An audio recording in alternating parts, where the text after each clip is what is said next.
This episode of the Gamer Dads podcast is sponsored by funstock.co.uk. Get yourself 10% off everything in store now by using promo code GAMERDAD at the till. The Gamer Dads Network is also proud to be associated with disabled children's accessible gaming charity Special Effect.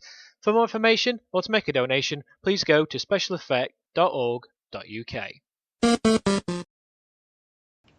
Ooga chaka, ooga, ooga, ooga chaka. Ooga, ooga, ooga. Then stop this feeling. We could have an awesome sing-song like this. If I started going row, row, row, your boat. It'd be like Just an singing old- around. Yeah. Hello. It's me you're looking for. I can see it in your eyes. I can see it in your smile. It's going to be a fucking massive karaoke session, isn't it? Yes! I can see it already. Pretty much. Yes! So, hello, Moobit here, your friendly media manager, and I'm hooked on a feeling. Oh, we've got some outtake gold already. Oh, it's so good it's bad. No, It other way is. around. That's why everybody loves it. Oh, yes.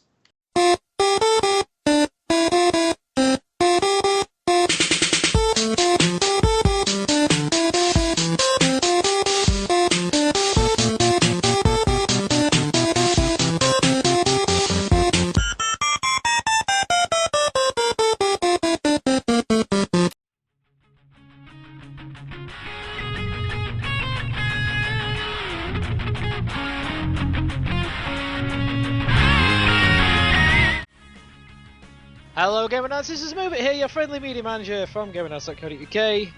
Moobit Media and all that other lovely shizzle.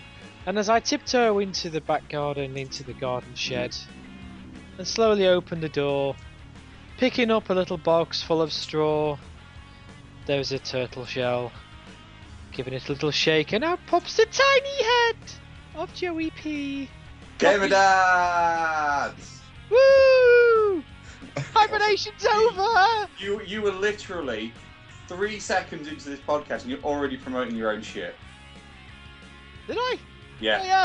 Yeah, it's like gamerdads.co.uk and Moobit Media and all that. Yeah, it's Shameless plugging. Well, this is produced by Moobit Media, the show, but it's all about the Gamer Dads, man. Come on. It's well, I tell you what, it's autopilot, dude. I've been doing a lot of vlogs recently. Did you say vlogs? I'm glad it was autopilot because I didn't know where the fuck you were going with the intro then. I really didn't. Yeah, well, Going down my garden path, yeah, you're meandering down a path alright, mate. Bloody hell. yay! It's another turtle in the shed. Tortoise in the shell, in the shape of the shell. Oh, here, different. Of the illiterate Moobit. Yay! It's Oh, only man. Toby bloody Connolly. Hello. Hello. How's it going? Fucking hell.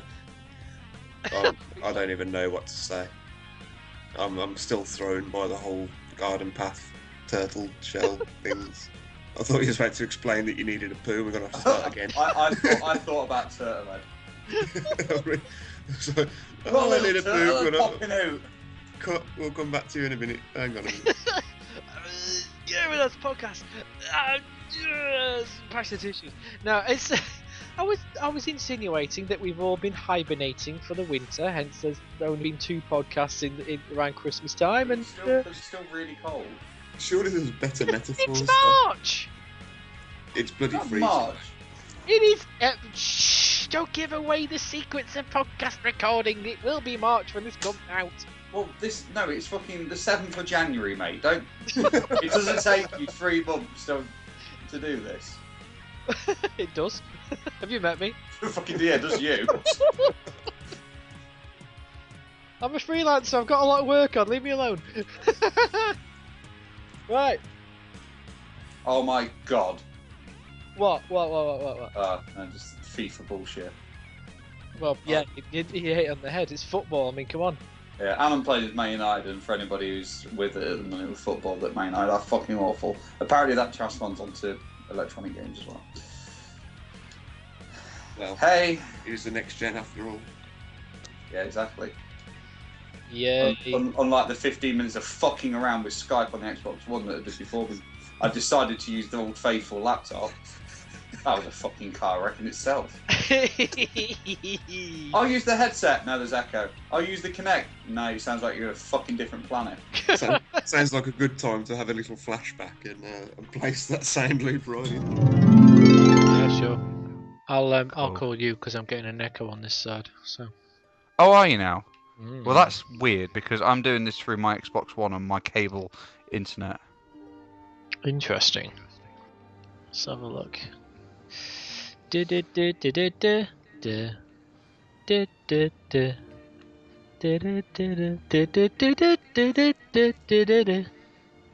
preview new updates on Xbox. Oh, It's Joey. I'm on the Echoes beta from for that. Joey. It is, Pardon? it is Joey, yeah. It can't be me. It is It is. you. How's that? Eh, Can you hear me? You're too far away, really. I shit you not. I've got it like next to my feet. Right, hold on. Let me see if I can prop it up. well, that's it. You need to be closer to your arse so we can hear you. That's what you're Ah, talking my about. beer! Fuck. Oh, that's a Ladies and Connect gentlemen, dude. modern technology talking through the Kinect. I have a crazy idea, Joey. Have you got your laptop nearby? Picking you all that bag yeah. of chips, talking through a Kinect. Get your laptop. I can knock Two seconds. I need to mop up this beer and then I'll give a proper sound test. I hope you're recording this, Scott. I am. Awesome. Outtakes. Problems with the Xbox One Connect.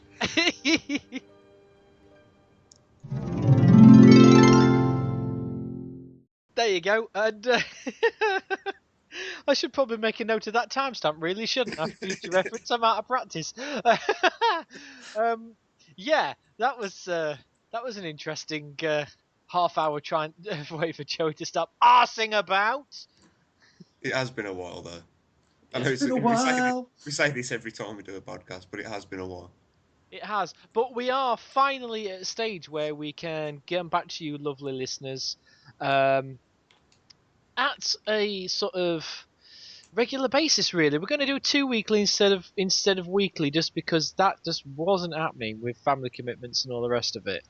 But given the fact that our podcasts are normally over 2 hours long, you're getting 2 podcasts for the price of one anyway, because most podcasts are about an hour. So there you go, shut moaning. And it's quality over quantity anyway, isn't it? So. Oh yeah. And we're giving you next to no quality. It's free though. Yeah, exactly. Yeah, we have to whore ourselves off to our sponsors, to keep this thing going. So you guys on your iTunes and your Android phones and your Windows and all that stuff, listening to the podcast for free. Where's our pint? Give us some beer money. Or a pie. Or a pie. I'm completely cool with a pie. That's true. It's been a while since I've had pie. Pie. Pie. Slimming World does not allow pies. Bastards! Does anything allow pies? Wait. What? Wait. What? Slimming World. Yeah.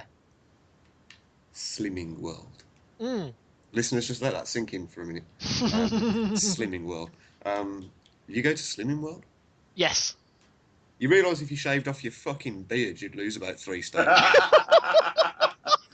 I knew something like that was coming. It's true. No, okay, You know what? We couldn't have scripted a better fucking...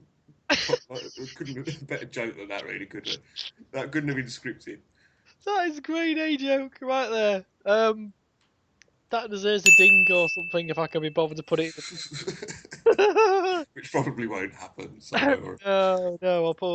I'll be doing this on. I'll be editing this together on Sunday night after taking my missus off for a weekend away. So I'll be I know, get me thinking of all that and a bag of chips. Indeed. Yeah, Slimming World. Yeah, I guess. Yes, okay, everyone says that because I've come across as quite skinny, especially compared to the, let's say, average middle-aged gamer. Ooh, treading on dusty ground right now. Controversial. Well, there's no middle ground, is there? We're either incredibly skinny or fucking massive and jolly and with pints, and nothing wrong with either. It's all awesome sauce. But yeah, I did put a lot of weight on quite quickly last year. He came in like a wrecking ball. I did. I've got the most grotesque image in my head right now. You've got the image of him naked riding a wrecking ball. If I was any good at Photoshop, I would be seriously knocking together a thumbnail right now for this podcast. Yes. Move its face. Amazing. Oh god. That is The your horror. The horror. That's your. I mean, I could do it with in terms of just cutting my face out of Photoshop. But it will look like I've cut my face out and stuck it on. But Oh man. I need to be sat on two balls though. That's one. Have we got? Can I get face swap on my on Yes. my phone? I wonder. Swap on the I'll try that. on the iPad, man. That's what I use. That's Oh, what I use on. Jesus Christ. Oh god, that would be amazing. I would use it as well because that'd be fucking funny. Yeah, shiny objects. What's I talking about? Oh yeah, how are you getting on at Slimming World, dude? You lost weight. Yes, I did. I went. I lost near enough 2 stone in the marathon. Fair play. Yeah, This is good. yeah, that is good. And I'm at the stage now where I'm at the lowest end of the green on the BMI, so I'm not allowed to lose any more, which means I get to pretty much drink beer and just do the odd, you know. And then go back to being fat again and then do it all over again. Yeah, it's yo-yo dieting, man. I wouldn't. No, I kind of do it in a week-ish. Although I've not been doing it recently, but yeah, it's more to support my missus. She's been going. I'm not going to go too many details about our private lives, but she's been going, and I put a bit of weight on, so I thought, well, I'll go and support her. Oh man, he big. Oh man, he chunky. Yeah, I'm not that big. Fuck off. I tell you what, wearing a fez cam every day, they're quite heavy, those things. Got little neck muscles like you wouldn't believe. I have. Carrying them testicles all day. Oh god. Yes. Wait. Welcome back to the podcast, ladies and gentlemen. Is this too much for you? There are other podcasts available. Yes, we do talk about games occasionally, but yeah. Every successful podcast variance deviates off from a spoken path. Damn. I think it's important for people to remember that we've not actually spoke to each other for quite some time. No. No. So this is probably why it's going a bit weird. Yeah, no wrong with that. This is we're trying to catch up as well. Yes, it's all happening at once. We literally haven't though, have we? Because we've been Been talking on Twitter and things, but not in real life because of various situations and all that. So Because Twitter's some sort of fantasy world. it is. It's not. It is. It's full of unicorns and mono-browed Lego models and I don't know, boobies. Last time I Who looked. do you follow? So many boobs.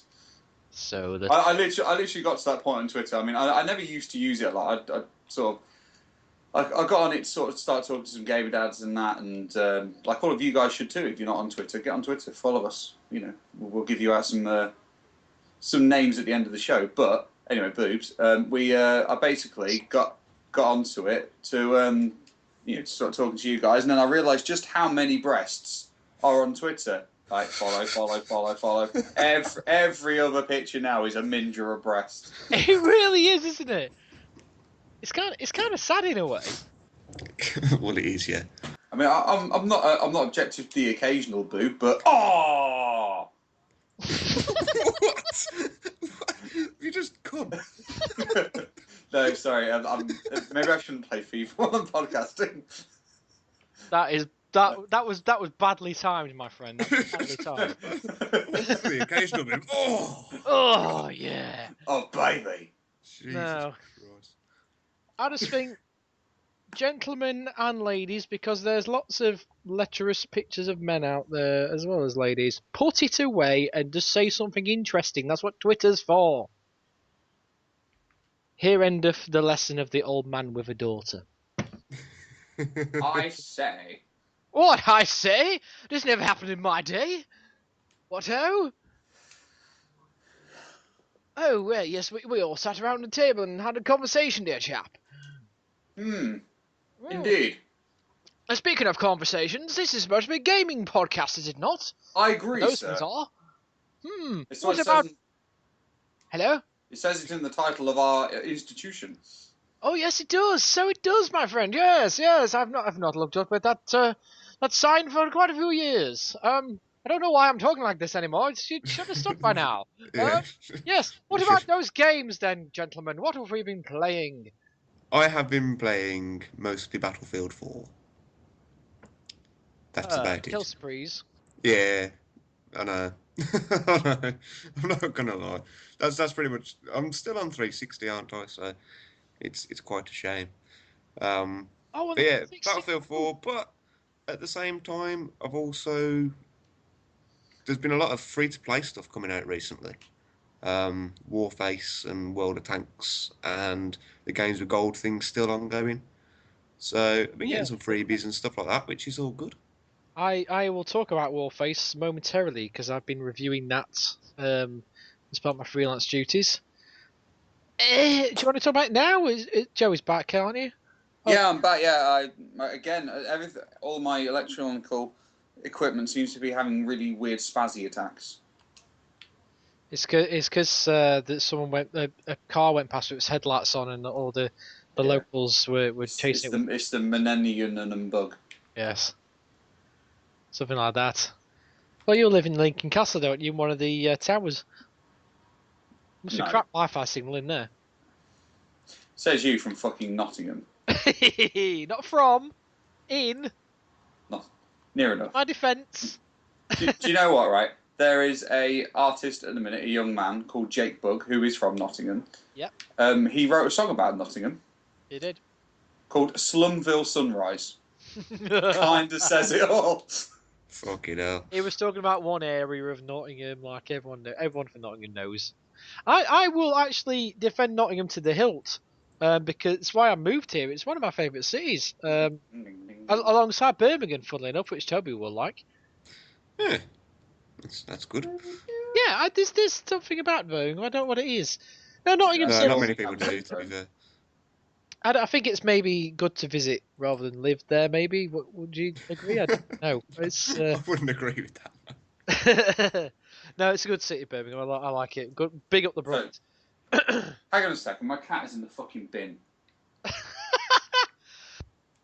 Fuck's sake. You and your cats. Me and my pussy. Any pussy you're getting. Oh. It is tonight. Oh yes. Ah, the joys of married life. We love you. It's Right. actually the joys of parenthood. Little one's in hospital. Exactly. It's not exactly. Oh, little one's in hospital. Yeah. Dude. Yeah. You didn't mention. Huh? You Yeah, didn't- I know, because you were talking about fish and stuff. Now on when we were talking the other day, you muppet. I know that it only happened this evening. All right, everything okay? Yeah, it should be. He's just been kept precautionary. It's cool. Yay! Send love letters to @JoeyP63 on Twitter. Yeah, where were we? Yeah, Nottingham. I will defend it to the hilt as a city. It's a beautiful city. There's a lot of architecture, a lot of history behind it. It's got a fucking awesome cave network underneath it that not many people know about, which is just so cool. Yeah, now they do. They do now, yeah. Ruin it now, God. Well, it's like you can go into bars and then the cellars are in limestone caves. It's awesome sauce, man. Fair enough. No, I do. I will defend. I do have a big love for Nottingham, and so much so, we've put roots down here now, and I'm in discussions with local radio stations as well. So hopefully, watch this space for that. Because trying to get in with those guys, they seem to be quite keen. So we'll go from there. Might get these two on as well. That'd be fun. Yeah, when it just Talking about shit on local radio. Yeah, man. We'll be the next Chris Miles and Comedy Dave, and That's what I mean. That's the kind of show I had in was the mind. one. Forget a late night slot. You know what I mean? That's the kind of show I had in mind. But Sort of like northern sort of style bullying and sort of joking about pies all the time. Yeah, we could do that. we've already spoken about pies. Mate, I'm hungry. I'm so hungry like the wolf. Hungry like the wolf. Oh, karaoke! We've been sick, ladies and gentlemen. We have been sick. So we have been a bit random today because, like Toby says, we haven't seen each other for a couple of months in real life, and we miss and love and respect each other so much that I sleep with pictures of them in my bed and stroke them every night. It's just got a bit weird. Anyway, yes. And So yeah, we have. baby, I wanna get freaky with you. Please don't. Let me lick you up and down. Stop. Stop. Oh. Just stop right now. Just enough of this foolishness. Come on. This is Gaming! madness. We are talking about gaming. We're not doing the news, so we're talking about gaming. So, Toby, Battlefield 4 on the 360. Yeah. Oh, Is that still a thing? It is still a thing. is that a thing? I'll be collecting 360s in a couple of years. The craziest part is it's actually probably more stable than it is on the Xbox One and the PC. I completely go with that. On the Xbox One still, it's not amaze balls. No, it's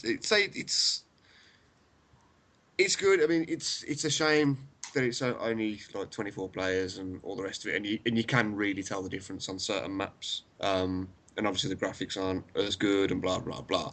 But it's still the same core gameplay, you know. It does still have its problems. It crashes on certain maps and it's a pain in the arse. But for all the issues that I have with it, it's still a good game. I still enjoy it. So yeah, I don't have any issues with that kind of thing. I can live with it. If that makes sense. Yeah. Certainly live with it. Is it? Live with it. That's not really a It's shining endorsement, is it? No, it's not really, but it's Battlefield. You know what I mean? I enjoy it, and I've got no choice. I have to live with its issues at the moment. They're saying they're working through them. They could probably be a little bit faster about it, in my opinion. But They've released an unfinished game. I can't even be asked to get into the debate about it though, because it's just so common now. This is the thing that pisses me off. Why do you think I'm a retro gamer? You know, back in the day on the cartridges, if you released an unfinished game, that was it, and no fucker bought it. Do you know what I mean? It's just like they rush them out now, unfinished, and I understand why. As a UAT, I'm a software tester, in a day job. Just make sure I can pay the mortgage and all that, and I understand why things fall behind. I do, I get it, but it just pisses me off. It's like just put the release date back and release a better game. Because if one person does it and everybody does it, then no one will suffer. It'll just be a case of you'll have a gap when they first start doing it of 6 months or whatever, because everyone's they pulled it to finish it off. But then the release schedule will pretty much be the same as always. It's just a couple of months later. Does that make sense? It just kind of all shift across a bit. It's just like it's like I say, it's like, annoying, but you're paying £50 for something that's not done yet. Indeed, but it's what can you can't do anything about it though. It's just it is what it is now. Buy another console. Well, it's the same on every fucking console, unless you go retro. Yeah, you got the retro, but the Wii U, the Nintendo. That's why. Oh, don't get me fucking started on Wii U. To be fair, I think that's got a theory on Wii U is that Nintendo's sort of release policy is so strict in terms of it has to be fucking amazing and perfect that's possibly why it's suffering so much. Because there was just no AAA games came out when it first got released, and so everyone just didn't fucking bother. You know what I mean? But yeah, I could live with that. Yeah. It's my theory anyway. But of the games that come out on Nintendo, they always are amazing. And they don't need patching, I don't know. It just winds me up, especially like with such a big franchise, with such a big company with so much money. Yeah, no, it's true. It shouldn't have happened the way it did, but I don't know, man. It's just like, what can you do? It's pointless. You can moan to them, you can do the rest of it, and people are in their droves. On every platform about all these issues and stuff, but ultimately it comes down to there ain't fuck all you can do. It gets fixed when it gets fixed, and I just think people are. It won't last forever because people will just start getting a lot smarter to it and a lot wiser, and going, do you know what? I'm not gonna take the chance this time round unless I know it's fucking working. It will take a while, but it'll happen. Yeah, but that is my point, and my wife's point in terms of gaming as well. The thing that pisses her off about it is the same thing. Is people just seem to be idiots in general. They'll just gaming culture now is it's it don't matter.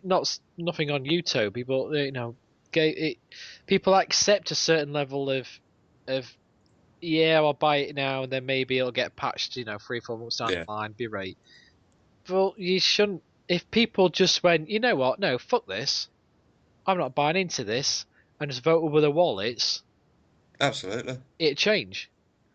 I completely agree. As it stands, it's almost a gamble, because they've got your money already, so why the fuck should they pay developers to patch it when, 6 months down the line or whatever, when they've got your money already, and you're not paying for the update?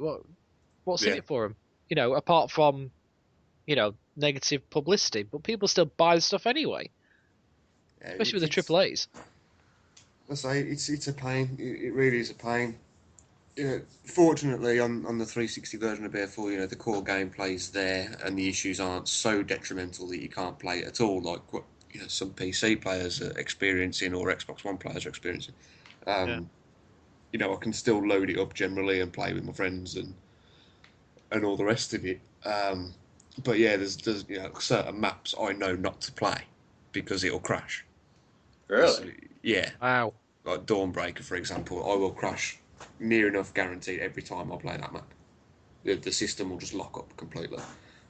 Is that common across other people, or? Well, that's the thing I don't get with Battlefield. With Battlefield 4, it seems some people I know have never experienced a single problem. They've never experienced no crashes, no lockups, and that goes on a few different platforms that I've spoke to them. Yeah. Dawnbreaker is fairly common for a lot of 360 players. A lot of people know about it. I love that map. But that's the thing. It's one of the better maps. It's a good on Rush especially. It's a really good Rush map. But I know, even when I take the chance, I'll play it until the last set of MCOMs, like right toward the end of the game, and then it will lock up, and then I've wasted like half an hour playing for no reason whatsoever because none of my score will count or anything like that because I've God, that's so annoying. Yeah. Yeah, it's a real fucking pain in the arse. A real pain in the arse. I've kind of given up on Battlefield. I've had it on my Xbox One, and it's been basically broken near enough every session I've ever played on it, and I've just moved on to Titanfall now. It annoys the hell out of me. So it just shouldn't happen. No, it shouldn't happen, but it's I can't believe how broken it was, to be honest with you. I mean, even at the start, you expect some issues, and then it never really got any better, and then it kind of got worse a little bit, and then they updated it, and it got a little bit better. And it got to one point where I actually couldn't, you can just do a quick match, and it just chuck you in with your specific game mode, and it just wouldn't do it.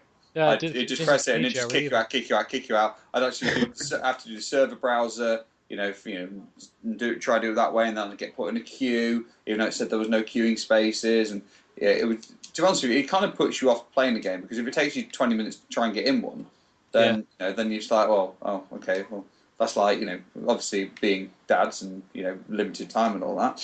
You don't always have the. And now that I've got an hour to play, and 20 minutes of it's trying to actually play. Because like you say, you go onto a Call of Duty, as terrible as it is sometimes, but at least you can get into a game and then start shouting at it quicker. Yeah, nailed it, mate. That's exactly my experience on the Xbox One version as well. It's just queuing to get into maps, and you can't just play quick play or anything like that. However, with obviously the Titanfall beta, I mean that was setting that up was a car wreck. But when it actually got in, there was next to no issues. I mean, maybe it was only because there was only 12 people on a server and that sort of shit. But it was. there's that, but there's a lot of stuff going on. There's very high graphic intensity. You've got like mechs that effectively you've got 24 players because if everyone gets out of their mechs and puts them on remote, you've got 24 people there. AI, and then you've got loads of AI there as well to Yeah. back it up. So Do you know what? it feels I mean, fuller. should we have a quick chat about Titanfall because Let's it's do kind that. of like the major thing of the past sort of few months. Yeah. Sorry, PS4 players, but it is the big story. To be fair, It is. So It's like I had to go on KNACK the other day at a GameStop. It's like this is fun. Titanfall is pretty good. it is. I started playing it and I thought, I don't really see the hype about it. It's quite a lengthy tutorial, which you need to be fair, of what you're doing and it's different modes and how you get about from free running and that, which is pretty epic. And then you get into the games. Sometimes it's a bit sort of slow to get into, and then once you get into it, then it's all over very quickly. The games aren't very long, but then the more and more you play of it, I found myself enjoying it so much more. Yeah. And I mean, I got quite good at it towards the end. I mean, like, sort of like, against human players, like a 2 kill death ratio, which is not to be sniffed at. And I was sort of really, really enjoying it. And I found my own way of playing, and that was different to how much a lot of other people were playing, and the encounters that you have, the 3 different game modes. There's hardpoint domination. There was what's it called? Attrition, which is like you standard kill death, but you stand. What did they call it these days? It's kind of a TDM kind of a thing, isn't it? Yeah, team deathmatch. That's it. Yeah. But except it's not just focused on kills, but how you kill, as to more points. And there was the Last Titan Standing, which I hated at first, loved towards the end. Yeah, when you get used to it. Yeah. Incidentally, listeners, we've got a playlist of the Gamer Dad's game nights during the beta, which is on tinyurl.com/GDS Titanfall, and that's got a vlog for myself, 3 of the game nights, and then loads of how-to videos in terms of how to play the various game modes, what to expect on your very first game, and also a video from myself and Steve Retro Rambler. And Rocket Jump, in fact, behind the scenes at the EA stand last year, showing you what happens about Titanfall behind the scenes. So go check that out. Way up. Toby's been busy. But yeah, so Joey, I thought I'd mention that just while the subject's hot. Yeah. Anyway, but yeah, it's great. That Last Titan Standing though, that is some. It gets really tense. I think what I liked about that is that you're not locked into your Titan. Yes. You can get out. I only realised that after the first couple of games. I was like, I run around with Titan. I was like, hang on a minute, I just got killed by a pilot. How the fuck did? I can get out now, and that brings a whole new fucking level to it as well. I generally thought it was just going to be sort of a bit of a run and gun, but then I found there's actually a lot of tactic to it. Yeah. There is, absolutely. What are you laughing at? Sorry, listeners. Sorry, I couldn't help that. I should have muted. Toby has just sent me a quick Photoshop of me on a wrecking ball. It was a very quick I came in like a wrecking ball. Couldn't help myself. I apologise for disrupting the podcast once again. Sorry, Joey. Yeah. But it's right. It's an incredibly tactical game when you really start getting into it and you're learning. I say learning routes, but learning different ways of taking routes. Yes. Yeah. To get to the top of a building, or it's like there were one point there was a really close-in map called Angel City, and buildings all around, high density area, and lots of open windows that you could just fly into, and it's like you found yourself like, oh, there's a Titan on the other side of this building. I'll just hop through this window, and go over the building and jump on top of him and take him out. Just things, set plays like that were just, they happen every single game. Yeah. I mean, I smashed out quite a bit of gameplay on that, and every game was different.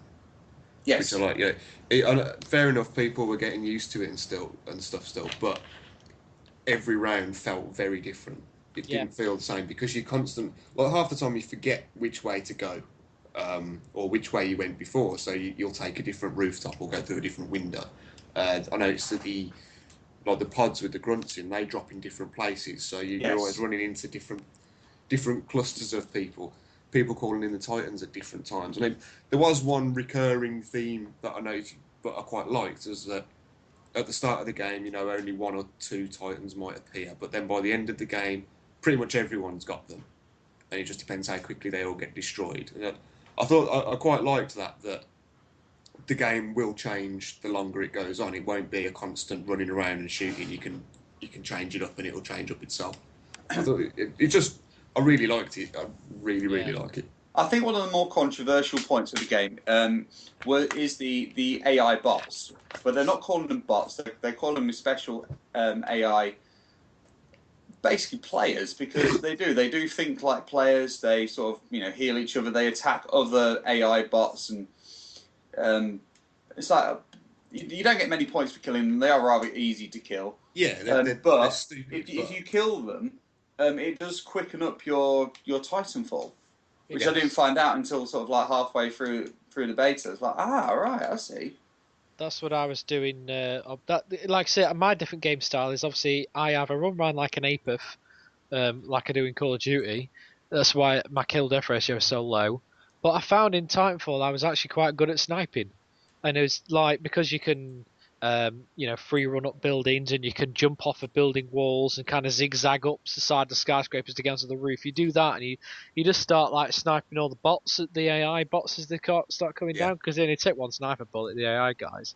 Before you know it, you've got a Titanfall and then a Titan, and then you just put it on remote, and then you're just jumping around actually going for the actual human players as well, because I feel like I'm almost like a equal to them, because obviously I'm not so good at first-person shooters. I never have been, and I probably never will be. I just really like, I enjoy playing them as long as there's something different about them. And that this game has got something different. It's got giant fighty robots for the win, Transformers and Power Rangers in a game. I mean, come on.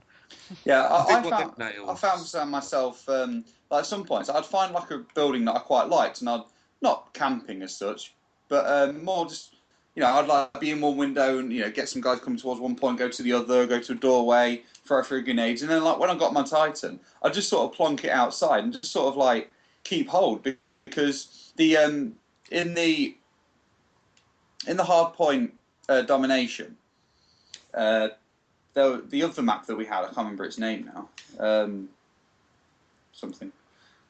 And basically, there was one point, and you get defense and attack points.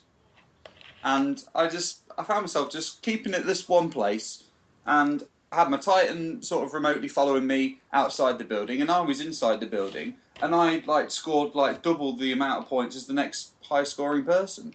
And I really enjoyed that as well, sort of staying in one place. I think my issue with Titanfall, go on, mate. Before I move into issues, I was about to say I think they've nailed quite well the casual and the hardcore mix. Yeah. If you want to go hardcore and be really good, you can be. But saying that though, there was a report coming out like the pros found it too easy and shit like that. Oh, they always will. I'm not talking pro gamers as such. I don't know. But the people that are really into the CODs and stuff like that, I think they will get something out of it because there's so many different routes, and the skill element will come in getting around the map undetected, kind of thing. But then casual gamers can take a bit more slow approach, and they'll be able to kill the grunts and still get points. And the fact that everyone gets a Titanfall, regardless of how good you are. Yeah, I think they've nailed it quite well. It'll appeal to it's a good balance. That's what I was finding, because I was finding obviously I'm never that good at shooting. In the Titan, I'm a fucking beast, but on foot not so good. But then with COD, like I do with you guys, is I'll run around capturing the flags and things like that. And I feel like because if you get a Titan and you get him to put him in guard mode, you can kind of put him outside a building that's got a flag in it. And then you kind of sneak in, undetected, trying to sneak in through the roof lights and stuff because you can kind of parkour up to the roof, that kind of a thing. Sneak in, grab the flag, sneak back out again, jump in your Titan, where you're a bit more protected, run to the next flag, jump back out again. And I was getting shed loads of points with the team, and I felt good about that. We won't get many kills, but I was like always second on the board because I was getting loads of points through capturing flags and stuff like that. And I think different ways of playing, isn't it? Like you've just said, the COD guys would be getting kill deaths and all that, whereas people like me, I'll be running around capturing the points and stuff. And if you get in a team that's organised and talking on the mics, you can, two people can cover a person that's capturing the flags, and somebody else can be sniping, and somebody else can be just taking down the Titans, and Yeah, it'll work like, quite well. you can go guns blazing and stuff and running around and stuff, but then you've got like that cloaking device as well. So if you want to be a bit stealthy, if you've got a sniper rifle and move from That's roof what to I was roof doing. under cloak, then you Yeah. can do that as well. So I think it's fun. Yeah, I think where and they've nailed it. It's got a very fun element to it. It's not taking itself too seriously. that's my You know, point. Games should be fun. They're clues in the name. yeah. You know my theories on this, you two. So why I liked it. Any issues with it? You can't really go on. Sorry, go on. Go on, Can't Joey. really go on. As I say, you can't really get mad at being killed a lot of the time. I thought anyway when I was playing it, I was like, if I got killed, it was like, oh well, straight back in the action because it's so fast paced, and it takes seconds to get back into the thick of it. Dying wasn't really an issue for me at all, and I thought that was pretty cool. I enjoyed that aspect of it. Yeah, but my issue with it, and it's not that much of an issue. It's more of a it's the fact that it aesthetically in the menus and that it really does look like Call of Duty. You can tell that it's old Call of Duty players, developers making this game, and but what they've actually managed to do is make a game that works. I when I was playing with it, I mean, just on we've talked about the fun and what you can do, but I'd never encountered any lag, any trouble getting into matches, any trouble pairing up with my friends trying to play it. There's never any slowdown. There was never any that's a bullshit situation. Yeah, it was the smooth multiplayer experience. Yeah, I agree totally. For a beta, I didn't expect that. I mean, they were saying on Twitter, we're moving, we're moving players from one server to another so that we can max it out and basically put it to breaking point. But even so, it still didn't. They completely opened it up in the end as well. Yeah, considering it was meant to be closed, and it was a bit of a marketing thing. That's a different subject altogether. But to go from a closed beta to straight back in and open it all up, and like you say, push the servers to pretty much breaking point. Yeah, I mean, I don't think that was a marketing thing. I genuinely believe that there was an issue with the codes that they were sending out, because a lot of people were saying that they didn't have that their codes weren't working. So I think they got to a point and said, we may as well just put this out, and I think that's what it was. But either way, so they pushed it to the extreme, and it still worked. Yeah, which and they're using Microsoft servers, so that's a good sign for future things as well. Well, those 300,000 that they were bragging on at E3. Yeah, basically, they're tapping into those. But that's a good, it's a good sign. I think it's a good sign that definitely it's still running so stable, and for a brand new IP. Yeah, I see what you're saying about the menu and stuff being very, very similar to COD 4. You've got your loadouts, you've got your perks, you've got your specials. Yeah, I understand, but on the flip side of it, why change something that is universally renowned for being good and what people like? I mean, don't get me wrong. I mean, these guys the last game they made was Call of Duty 2, Modern Warfare 2, which in my eyes was the best Call of Duty multiplayer there ever was. Yeah. And, it looks like that. I mean, I'm not saying that it's a bad thing. I'm just saying it bothers me that they've not made it that bit shiny new. They've got this this whole new approach to the game, and but they've still they've got that style menu. I don't know. It's a minor thing, but it is very minor, to be honest. all right. No, but I do appreciate what you're saying. It's very similar. You can tell that it's the same kind of people, the same artists and stuff like that. But again, like I say, it works. So why not run with it? Yeah. COD pioneered the whole the control system. X to reload and A to jump and all the rest of it, and that's universal now. Every first-person shooter runs with that button setup. If something works well, there is no point in changing it, in my eyes.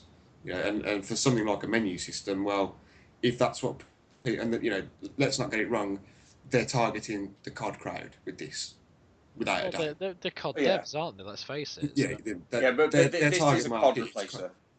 Yeah. Their target market is Call of Duty players. They're going to feel familiar with this menu system and with this type of game, with enough of a change to make it feel fresh to them, and it's gonna work. It will work.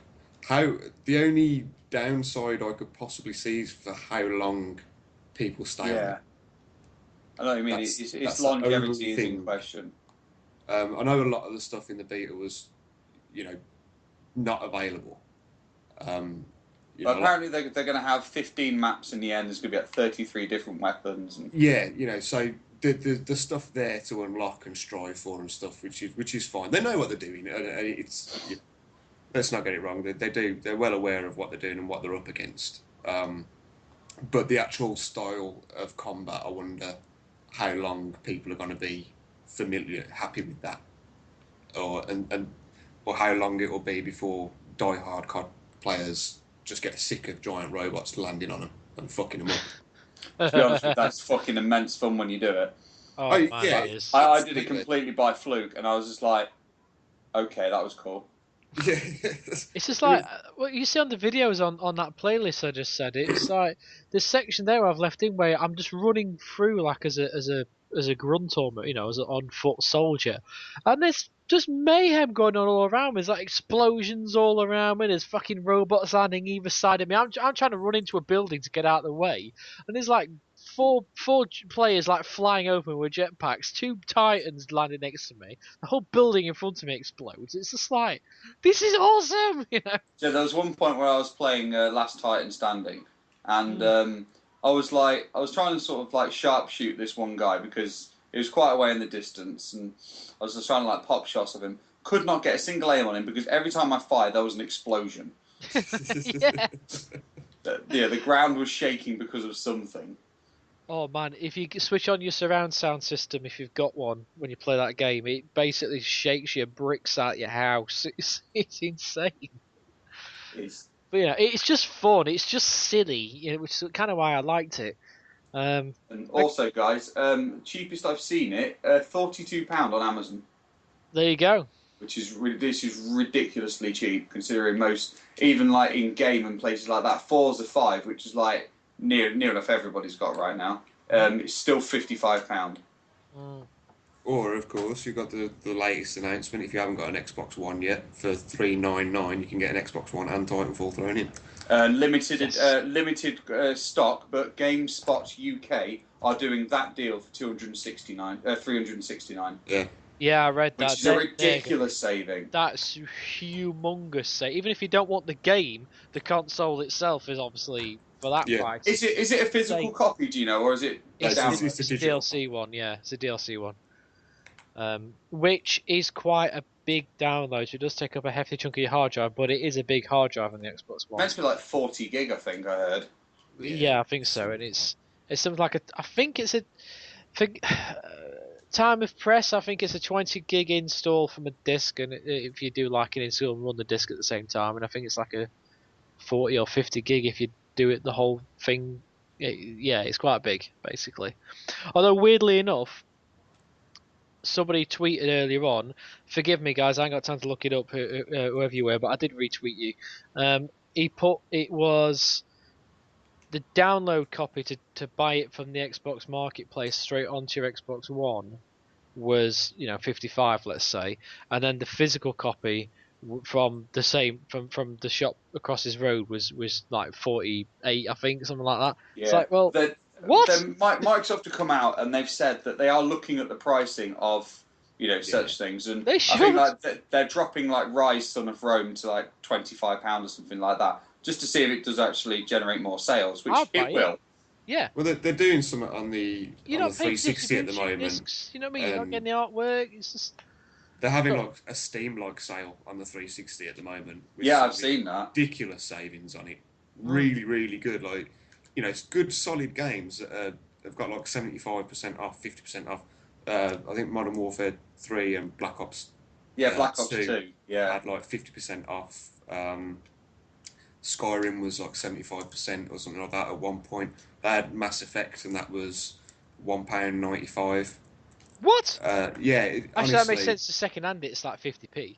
Yeah, but Still, that's good. To look around, considering Yeah. without that sale, it's still like 15, 16 quid for a digital download. But to knock off that much, and that's just off the top of my head. There is a lot more games out on the sale. And they are looking at deals. So they are they're looking to do a lot more of that stuff on the Xbox One as well. They're definitely looking at doing like Steam like sales. I'd say, which is only going to be a good thing. For that. Humble bundle. And Ouya. Ouya's good for that as well. I'm gut I've lost the plug to my Ouya console. I'm very sad. How can you lose a plug to a console? Oh, I've had a big. Did you put it on the fridge or something?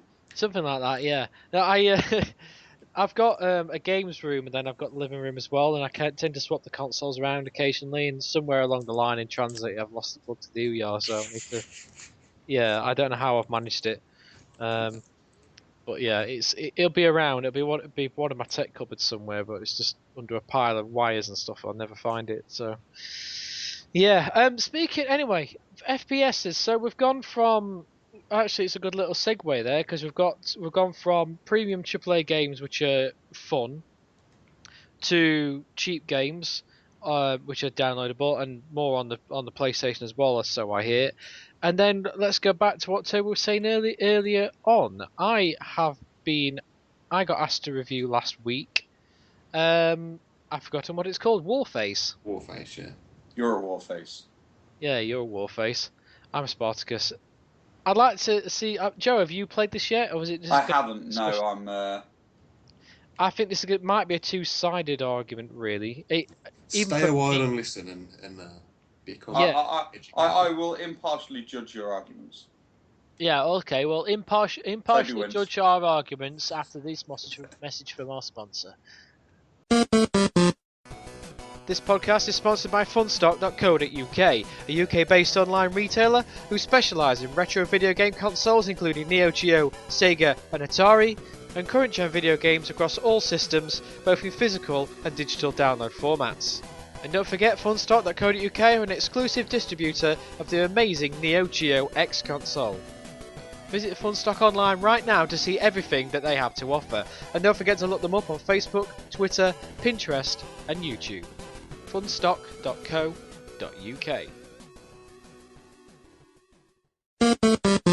And you can find out more about Funstock at funstock.co.uk. Highly recommended. Genuinely, we only support or let people sponsor us who we actually like. And me and Joey's met those guys. Well, we actually met them people, and they are cool. And the girl was really pretty. Yes, she was. She's a lovely lady.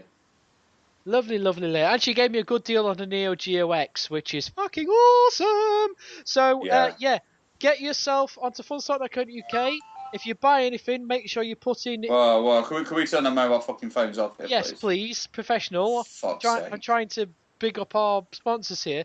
No, genuinely, guys, go and have a look. They've got modern stuff. They've got digital downloads of modern games. They've got old school retro games. They've got retro consoles.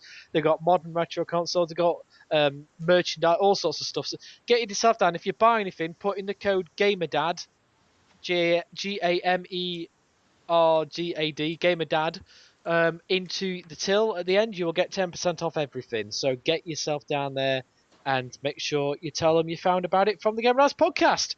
Right, Warface. yeah, I've been reviewing this, and Toby, obviously, you've been playing it, I have. and yeah, oh, there's a bit of a whistle there, my friend. If you move position. I didn't do nothing. Ah, well, never mind. So yeah, going from Titanfall to Warface. Now, this is my point about first-person shooters. I don't hate them. I just don't not really like them very much in the last generation because to me they've all been a bit samey. They've all been a bit.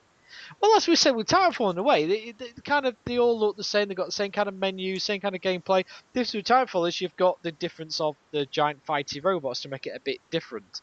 Warface to me is a first-person shooter, and that's probably the words I can say about it. It is. There's nothing to distinguish it except for the teamwork, which nobody's going to use anyway because people just run around like apists. Hmm. Thoughts? That's a terrible review. That's not a review. I can give you the full review if you want, No, but right. I didn't want to read okay. off. I really didn't want to read off the whole thing. I mean, we can obviously just bounce off each other, but from Yeah. my perspective, It is, yeah, it is what it is. It's an FPS with Yeah. some elements of teamwork. They've taken things from the likes of Battlefield and COD and some other games as well, with some of the movements you can do, like sliding along the floor and whatnot. Yeah. I think vehicles will be in there somewhere at some point. they're supposed to be having mechs in there at some point. Yeah. Not So off- is this just a first-person shooter? Got to set it up properly because Okay. I haven't seen anything. Or I'll- heard I'll- anything from it. Basically, it's a future or near future It's first-person set shooter. next week. It's one of those set next week in the Middle East kind of things, Yeah. isn't it? Let's face it. It's got your bog standard like team deathmatch modes, free for all modes, smallish COD size maps, bog standard. It's generic FPS, but it's on a free to play model. Yeah. Um, That is the USP. It's That microtransactions we're talking here. No, we're not talking micro. We're talking free to play. So if you want stuff, you pay for them. It's not even micro. It's if you played World of Tanks at all, if you want extra kit, equipment, blah blah blah blah blah, you can either grind for hours and hours and hours, or you pay for them. exactly. Yeah. So it's free to. It's the usual free to play model. I guess the difference is you don't. It's not as it was a couple of years ago where it's pay to succeed. It's more pay to not fight as long. This is I think. my issue with it, though. Yeah. On the beta at the moment, they've got basically if you want credit that you'd normally have to pay for when it goes live, because it's in closed beta right now. Yeah. You can get credit for free. Basically, you can get money to spend on anything in there for free. You just keep clicking on the button and it'll give you more money, which is cool. I think that's pretty good of them, so that everybody gets to use everything and they can test what they need to test. I think that's a good idea. But obviously, people have just got loads of money together, or loads of money, inverted commas, together, and bought all the latest, all the best stuff that they could possibly get. Now, that's obviously not going to be the case when it goes live. And so, I've tried it like with just the standard gear going up against people with all this unlocked stuff, and you stand fucking no chance. You don't. And this is my point on my review as well. Yeah. Literally no chance against some of this upper-ended gear, like this high-end gear. I think it's completely the opposite. I think this is very much pay to win. Yeah, but Very that's the thing. You don't. From what I could really gather from it, is the model they've gone for is like certain games on the PC you will pay. Like I don't know. Let's say World of Warcraft. I don't know. A stupid example, but World of Warcraft you pay, you get fucking awesome armor and an awesome horse, and therefore no one can beat you. This it doesn't work so much. You pay to unlock the guns faster almost. You don't pay on the beta. You pay to unlock the guns. End of. On the actual game, from what I'm understanding, is that you pay to not just to buy the gun outright. You just pay to unlock it quicker, because the way you unlock guns and things, it's slightly different to other FPSs, which I'll give them. This is you what do they call it, Toby? It's this word they use, like the vendor or something like that. And you go in and you got a choice of 3 different things, like a weapon perk or an army armor, and you basically pick one of those three, and it highlights it, and when you get your XP, it goes towards filling up a bar to unlock that thing, and that's what you get. So you can unlock the next weapon, or you can unlock an armor piece, or you can unlock, a perk, or whatever you want to do, depending on your gameplay style. Now, this pay to succeed thing, it comes in where you pay it, and the bar fills up quicker. So therefore, you aren't, strictly speaking, paying for the weapon. You're paying for the bar to fill up quicker, but yeah, you can. You can pay just to get it outright. Yeah, but they encourage more of you to use the bar filling up. But it basically works the same way, doesn't it? I mean, if you pay enough, you get the weapon straight away. Yeah. So, but that's my biggest issue. It's at its core, it's a first-person shooter. But the whole idea of a first-person shooter, it should be about gunplay, and if you are better at shooting somebody, you should win. And what I've found playing that is that you can shoot somebody for what seems like an eternity, and they'll turn around because they've got full armor on and whatnot.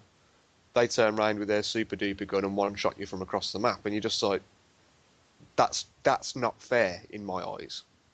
Okay, so it's teamwork at its core, but everybody who wants to play a first-person shooter generally wants to be able to kill people that they shoot at. Yeah, and exactly. I found it a little bit difficult so far to be able to do that in all circumstances. Yeah, I mean, okay, obviously, if you get the drop on it, it's not ridiculous. It's not like they're armoured to the teeth, or but it's frustrating, isn't it? Yeah, you can see the difference in people that are heavily armoured and those who aren't. Agreed. I mean, I've been beta testing it raw, as in not buying any weapons. Yes, I did that for a bit, yeah. Yeah, which is what I've been doing as part of the review, because as far as I'm concerned, especially as a gamer dad, or especially as a mature gamer, you're not going to spend shitloads of money on DLC and stuff. You're just not. People just don't. It's the younger people that do that. And so I've been playing it raw, and the weapons you get from the off are shite. You might as well be... they're terrible. You might as well be throwing poo at them. I mean, it just... If you have any poo, throw it now. Yeah, exactly. Right, can I ask you a question then, based on that? Yeah, go on. If this was what are we saying? Are we saying this is like full retail quality or arcade quality, or? It's retail quality. It's up there. It's a decent looking game. I'm not going to lie. It's Crytek. It's using CryEngine, isn't it, Toby? So... So if you think of the visuals of, if you remember Homefront multiplayer. Oh yeah. Yeah, it wasn't the prettiest, but it looked all right. It looked fine. Right. Okay. So I'd class it along the same kind of lines as those. It looks all right. It does the job. If let's say that it wasn't a free to play and you forked out 25 quid for this game, let's say, and everything was in balance, everyone sort of had the same route to leveling up the weapons, would that make it a better game? No. No, I don't think it would. No, because it's too generic for me. Yeah. Is it? I'm not seeing anything to make it stand out enough. No, it's the whole free-to-play model, but the thing is, strictly speaking, it's not free-to-play. Because you have to have an Xbox Live Gold subscription. Yeah. So you're already paying for it, effectively, if you want to get anal about it. Whereas on the PC, it's free-to-play in your browser. You just play it. It's just there. But that goes for a lot of things, Yeah, agreed. But then on the flip side of that, that's why I had it took me like a week to write this review, because as you guys know, I like to point out positives and negatives and be balanced and say, right, if you're this kind of person, you'll like it for this reason. If you're this kind of person, you'll dislike it because of this reason, and therefore, make your own mind up. And it was very difficult to do that because, like the PC version, for example, I'm thinking, oh well, it's free to play and it looks like a bit like Crysis and it uses the same engine and therefore it's really good value for money because you're not paying for it and it's awesome. And then you think, and I just turn around and say, well, why? Why is it awesome? Well, because it's free to play. You name me one better free to play game that you can get on the PC, and I'll just turn around and go, well, Team Fortress 2. Yeah. Oh yeah, let's go and play that instead. Do you know what I mean? You say that to any PC gamer. They'll go and fucking play. And then you've got Ghost Recon Online as well, which is also a free-to-play game. Exactly. But then when you flip around on the 360, you haven't really got that kind of choice. At least not yet. It does seem to be the model that we seem to be doomed to at this rate. The way the games are going, because you make more money from microtransactions, as apps have proven in the past. But it's just okay. On one side, judging it as a game in terms of as if you'd bought it, to go to Joey's question, from my perspective, it is a bag of wank. It's very generic. There's nothing to outset it. You know, you've got the whole thing. Okay, gameplay mechanic, which I really enjoyed, but I didn't see many people using it because obviously I'm more of a team player because I don't shoot. I go around helping the team out. That's what I like to do. So they've got a gameplay mechanic where you can vault over objects as you normally would, but to reach higher ledges, you need to be walking around in pairs. Because what you do is you walk up against the wall, hold down X, your other teammate walks up to you, you boost them up onto the ledge, and then they turn around and pull you up, like it would be in real life. Yeah, it gets you to better vantage points and stuff, doesn't it? I quite Exactly, like that as yeah. well. I There are really little like teamwork that. elements in there, and you can revive your teammates as well. Yeah, and- you run around. It's what I was doing. Run around as a medic, and reviving people and things like that, and you get points for that, don't you? Yeah. But people weren't using it. They were just doing the whole playing every match like it was a free for all or in COD or something. So I don't see people using that. So I can see what the devs have basically designed it to me. Not so much to work in teams, but to work in pairs. If you work in pairs and you're very, very well organized, you'd fucking annihilate everyone in that game. Yeah. But you'd still, to a point, but you'd still have to buy better weapons. Which, So I think at its core, I think classing it as a bag of wank if it was retail is unfair. yeah, it's But it would be a game that was soon replaced. it let's try and passes think the of time, but it's nothing. There's nothing to, Titanfall has giant fighting robots. You've got, Killzone has just the graphical capabilities of it, and it's all, it's a slightly different set to other games. This is Okay, a, set in the next week, in Middle East. To me, So what would make this game better? I don't know. I think, well, to be fair, it'd need a serious graphical improvement if it was going retail. If it's going retail, yeah, but then because they're obviously not going to put the whole full cry engine behind it. No. When you're not paying for it. It's difficult. What would make it It's not better? about graphics. It's not about graphics for me though, Toby, is it? No, I know, but And it's I saying, if it was going retail, what would it need? Well, it'd need like a better graphical thing. I don't know, it's difficult. It's very difficult to explain without playing it. There's just the core is there, but there just seems to be something missing. And I can't quite put my finger on what. It's what's all stopping it right, from being but I very played good. it. I played it before. Would you say that's what I was thinking? Yeah, I played this before 4 years ago in COD. COD. It's COD 4. It's basically the same kind of thing. And I'm sure that's not what the devs want to hear, but I'm trying to think of if there's like a game that came out for the 360 or something that everyone kind of jumped on for 5 minutes until the next game came out. Yeah. In fact, Ghost Recon. Ghost Recon Future Yeah. Soldier. Yeah, it is grow. It's very. Everybody played that for a little bit because there's no other games coming out. Yeah. And everyone, but as soon as the next game came out, that was just dropped like a sack of shit. Yeah. But it was fresh. It was decent for what it did. It was all right. It was it was a good, decent enough multiplayer. And it's solid. I mean, when it first came out as a beta, it was an awful laggy mess. But they seemed to address that pretty quick. Fair play to them. And it does have its good points as well. It's got these little co-op missions that you can do with your mates, and they're quite good. They're quite enjoyable. And it does have a good solid variety of game modes as well.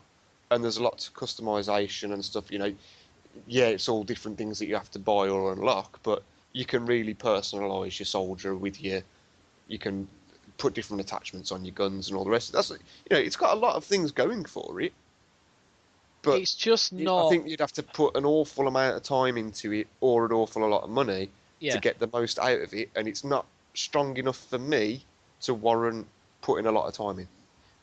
Agreed. Exactly. And that's the thing. Toby's just nailed it. Is the amount of money you have to put into it to make it fun to play on a constant level every time you boot it up, bearing in mind that the weapons you get when you first start are basically pea shooters. you might as well. You're talking going up to AAA game kind of money. Yeah. And then when you're talking AAA game money, you might as well buy, Battlefield or Call of Duty or something like that, and be guaranteed to have at least a year's worth of multiplayer gameplay out of it. Whereas this game is like Toby says, is something that someone will drop like a sack of shit when the next freeware thing comes along. So, it's strange because I've got a lot of love for Crytek. I mean, they're local. To me, they're local. They're not 2 minutes down the road from me. So, Officers. they've clearly put a lot of thought into it. Yeah. They really have Love thought God. about certain things and how to make it appealing. But I just think, me personally, I just think there is better alternatives out there. Yeah. That are stronger. But then again, it's clearly working for some people because some people that are playing it, they're on it constantly. You can tell by like their rank and stuff like that. Oh yeah. Some people are really playing the shit out of it, so they're obviously enjoying it. But for me, as an older person, an old grumpy sod, it's just missing something that would keep me on it for longer. I've had a few, a half hour to an hour play sessions on it, and I've enjoyed my time. But then after an hour, I've had enough. Really, I'm just like, yeah, that's enough of that game for now. Yeah. On to the next. It's medium, isn't it? It's like if you're it's a decent game. I'm not gonna, if it's you're all hardcore, right. if hardcore first-person shooter player, if you're doing that horrible percentage score thing, if you're hardcore first-person shooter player, it'd be like, I don't know, 70%, something like that. It's good, but not amazing. But it's fun, and it's a first-person shooter, and it's well built and all that. If you're a casual first-person shooter player or just a casual mature gamer, like I would count myself as, it's 40%. Do you know what I mean? It's like flip the coin. It's like Harvey Dent in Batman. Two sides of the same coin. Depends on And where. it'll burn half of your face. Yes, it would. Right. Okay. Right. Really, really like random quick question on this. We've just literally played devil's advocate. Mm-hmm. If you were to spend, let's say, £25-30 on this game buying guns, would that make it a much better experience? Probably, yeah. Yeah, probably would. Yeah. Yeah. Because then you'd have the option of customizing all your stuff and having these better guns and a lot more flexibility in the maps. Like, some maps are better suited to long range guns, whereas others are better suited to short submachine guns and stuff like that. Exactly, and that shows the amount of thought and design that's gone into it. But it's just, and having sights on your guns and all the rest of it. So yeah, if you pumped the time in and the money, or the time or the money, I should say, it could really get enjoyable. And by that point, you'd be playing against other players that are on the same level as you. So you'd probably have good matches. But as it stands for me at the moment, from what I've played of it, it's you either get completely stomped on by people that have used all these unlocks and stuff, and put the money into it, kind of thing, or that's all that really happens. You just get stomped on by people that have put more time in. yeah. Which makes it different, I would say, from something like World of Tanks, which is just released as a free-to-play thing as well. Whereas tactics and a bit of thought, even with a shitty start-off point, you can still have a competitive game. Yeah, agreed. There's better out there, but like you said, the amount of money to get you'd be spending money to get it up to a second-hand copy of COD to get it enjoyable, if that makes sense. In which case, you might as well buy COD. It's kind of like that in a way. There's thought gone into it. It's respect to developers, but to me, it's just it's. So basically, what you're saying is, buy Call of Duty. Well, I'd never say. I'd say if. It pains me to say, but if you like first-person shooters that much and you'd be willing to invest time into it that much, there are plenty of others out there that you can still get your jollies with. But this is a bastardization of both Call of Duty and Battlefield in a way. So it's got something for both of those hardcore groups. The team playingness of Battlefield. We haven't mentioned, there is a sort of a single player-ish type thing where it's a co-op thing, which is what I spent most of my time on, and I found it enjoyable. It also reminded me of Virtual Cop, only you have actual control over the character.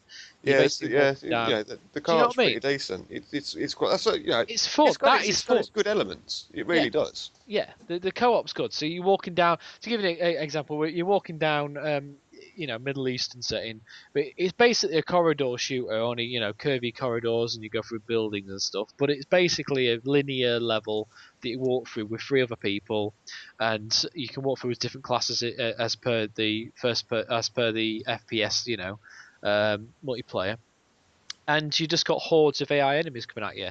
And depending on the difficulty of the map, it gives different types of enemies, and they're saying that as the game progresses, they'll bring out free DLC for it, for new levels and mechs coming into it, and tanks and all sorts of stuff. So that would be a lot. I would have paid 10-15 quid for a game of just that. I would. Yeah, agreed. Yeah. Rather but than the multiplayer is like yeah.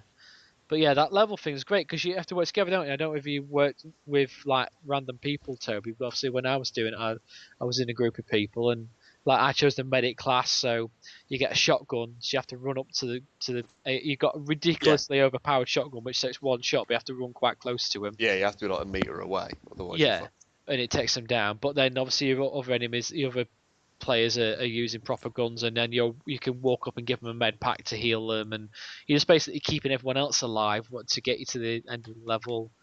And you got engineers that can plant explosives in C4 and trip mines and stuff like that. So that is fun, but the multiplayer is just so generic that it kind of it loses whatever promise it had in its genericness, basically. Yeah, exactly. If that makes any sense. It's just it's an alright game. It's not a bad game by any means, but it's not a good. It's not. You know what? If you've got a 360 still, try it. That's all I could recommend to everybody. Sign up for, I think it's warface.com/beta. Sign up. You get sent a code, download it onto your 360, and give it a bash. It may appeal to some, it might not to others, but it's worth giving it a go and telling the Warface people your feedback on it, because they are very, very open for feedback. The community manager seems really nice. They're well open to suggestions and feedback. So, give it a shot and see what you think. My feedback for them, like I said, big props to them. I mean, I've got a lot of love for Crytek and in general, but just because it's not my type of game doesn't mean to say it's not somebody else's. It's one of those. It's one of those kind of medium games where you're either going to love it or you just not hate it, but you're just going to be like relatively indifferent to it. And unfortunately, I'm the latter. But my feedback would be concentrate on those co-op levels because they are a hell of a lot of fun. Yeah, I think that's where the game is. I think it's like first person Virtua Cop. Oh, no, Virtua Cop is first person. You know what I mean? Control of Virtua Cop. Can we please? Can we move away from Warface so I can? Yes, I would like to move away from Warface. Let's move on with a slight segue, because as I say, Warface, it's a similar thing that's been done before. Staying on the same sort of vein of things, but with a different name.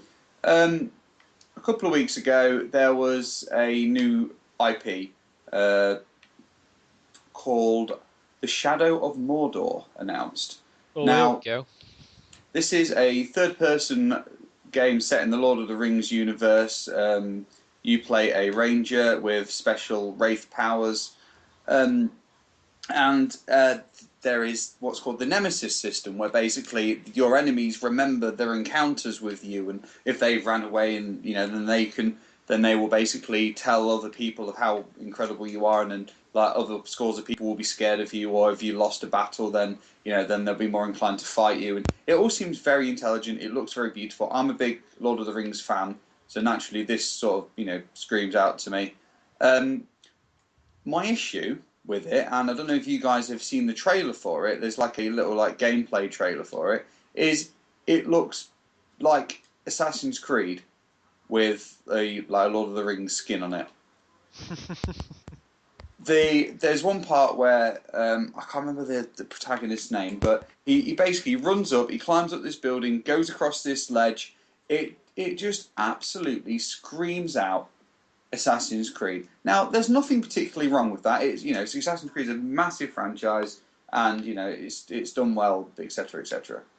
But surely we should be at a point now where, I mean, this is coming out of next gen stuff, that we can perhaps become with slightly newer, innovative gameplay designs rather than just recycling the old ones.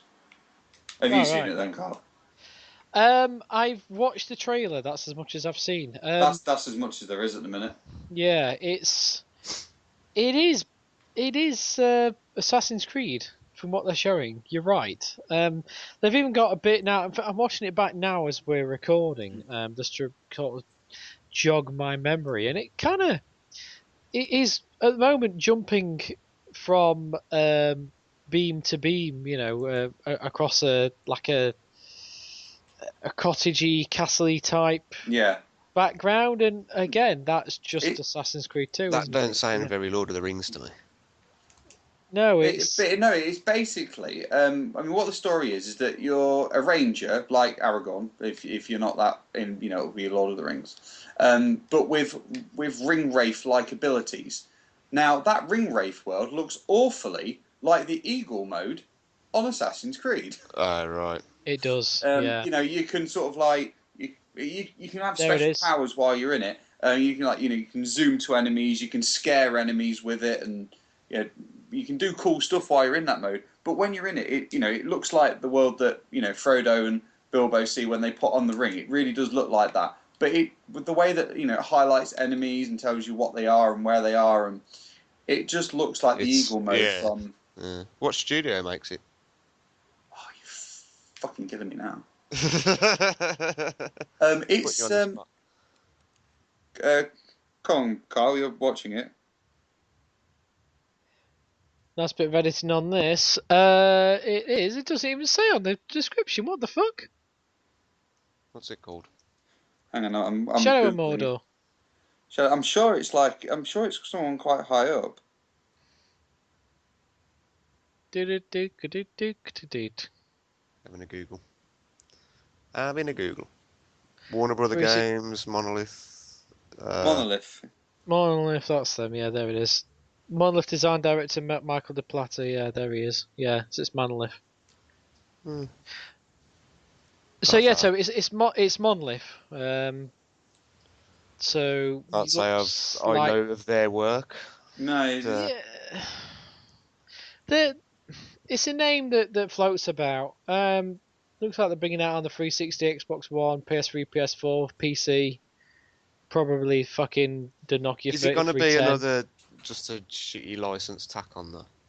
No, because as far as I'm aware, is it just going to be a poor game, but because it's got a name to it? Well, I hope not, certainly, because there haven't been that many brilliant Lord of the Rings games.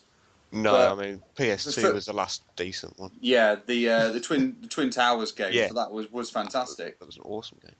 But because this is set between The Hobbit and the Lord of the Rings stories, basically saw that coming. You just. Yeah, it's like the Force Unleashed being in between the two Star Wars trilogies. Yeah. But this happens the night that Sauron moves back into Mordor, and kills the guy's mother and stuff, and his whole vengeance story, and then he tries to get to him. So it's set up fairly well, and I think Lord of the Rings fans will be impressed with the story. It's just how Assassin's Creed is that gameplay going to be? Yeah. It's certainly looking that way. I'm looking at various trailers now, because the one we were sent is the usual thing, but then we've got some actually more detailed trailers over on GameSpot. Let's give them the credit, obviously, and it is. I mean, you're hanging from ledges and climbing around the sides of buildings, climbing up scaffolding, running along rooftops, jumping down from the roof with your sword out and then smacking an orc in the head as you land, that kind of stuff. In fact, he's just snuck up behind an orc and stabbed him. And now he's running along a telegraph wire type thing. It's Assassin's Creed 2 with Lord of the Rings. It's going to have to be some special storytelling to carry off that kind of gameplay. I mean, it looks shiny. Don't get me wrong. I mean, it's got good animation. It looks beautiful. Yeah, the character models look great. But I mean, here, it's just done. Oh yeah, here we are. Here's that thing you're talking about, the eagle vision, as Yeah. it were. Yeah, it is. Wraith It's like vision. Wraith vision. It is. Yeah, it's Assassin's Creed 2 is the best way I can describe it. It even looks like it in terms of the. The I think aesthetic. because it looks like a Venice, but in the medieval times almost. Yeah. The level I'm looking at, and yeah, he's just jumped down off the telegraph wire, hit an orc in the head. He was listening to two orcs talking and plotting. Yeah. You saw Oh, that. God. So And he's there's just one jumped part down. where, like, when you're in the even in Yeah. the combat, like where you can grab people and throw them. And that's Yeah, he's just done that. It's is like, that the as you're part where he talking- throws you're him through the sitting there- fire? Yeah. He Yeah, just yeah, grabbed one, thrown it through the fire, and he's grabbed another guy, thrown it into the other guy. Now he's just got like a little blade concealed out of his wrist, smacked him in the head with it. So basically, it's Assassin's Creed 5 Mordor, is what you're Yeah. saying. Yeah. But then again, originality, big fan of all that. But apparently, in the second hour, they mistake his name for Ezio. Yeah, Could you imagine? the combat system's exactly the same. They've even got the thing where you get that exclamation mark type thing above the heads when they're about to attack you, so you can kind of adjust your attack. If you're surrounded by enemies. Yeah. Well, that could, saying that, it's just looking now, it's Warner Brothers as well, so they may have taken it from Batman rather than Assassin's Creed. It's a The you- combat Even so, system. I wouldn't say that the Batman stuff is like Assassin's Creed. I wouldn't say so. I'd say it's completely different. No, but you're saying there, like with the exclamation marks above the heads and stuff, that's very. Oh yeah, that bit. Yeah, Yeah. That's Gotcha. very Batman, but No, you're right. I'll have to watch the trailer in a bit, and I shall Yeah, form watch my it. opinions after. I mean, it looks. The thing is, it's my kind of game in terms of just like button mashing for an hour and then leaving it alone, kind of a thing. So I might actually enjoy that. But it does look like generic third-person hack and slash, in the same way that Warface looks like a generic first FPS kind of thing. If that makes And sense. hence my expert segue. That's a very good segue. Yeah, it's. Well- I see your point, Joey. Speaking of rehashed IPs and lack of innovation and stuff, can we talk about Rambo? Oh yes, let's. no. Can we There's been talk a lot about of Rambo? Gamer Dad's Twitter chatter about this game.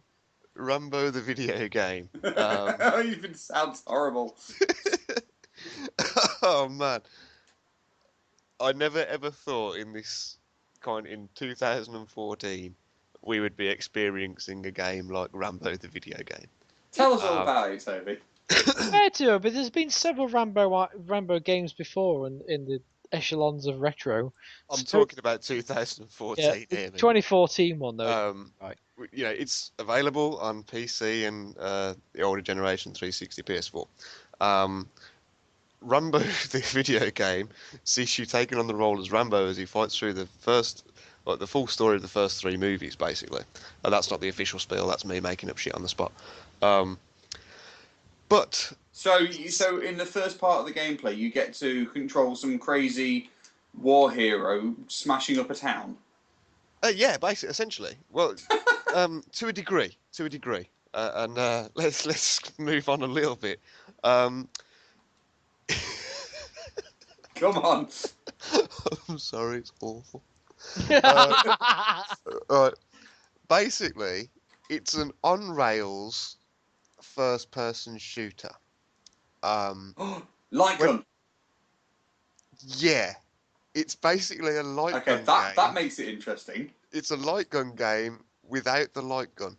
That makes it less I think interesting. because there was a Rambo arcade game not 2 years ago in the arcades, like the massive oversized arcade, light guns that you have in these arcade machines. Because I was playing it at Butlins last year. It's basically that. To play it. There is no free movement at all. It's basically first-person cam, completely on rails, and it basically takes you through ridiculous scenes. The development was so cheap that they've ripped the audio directly from the films and put it over the cutscene.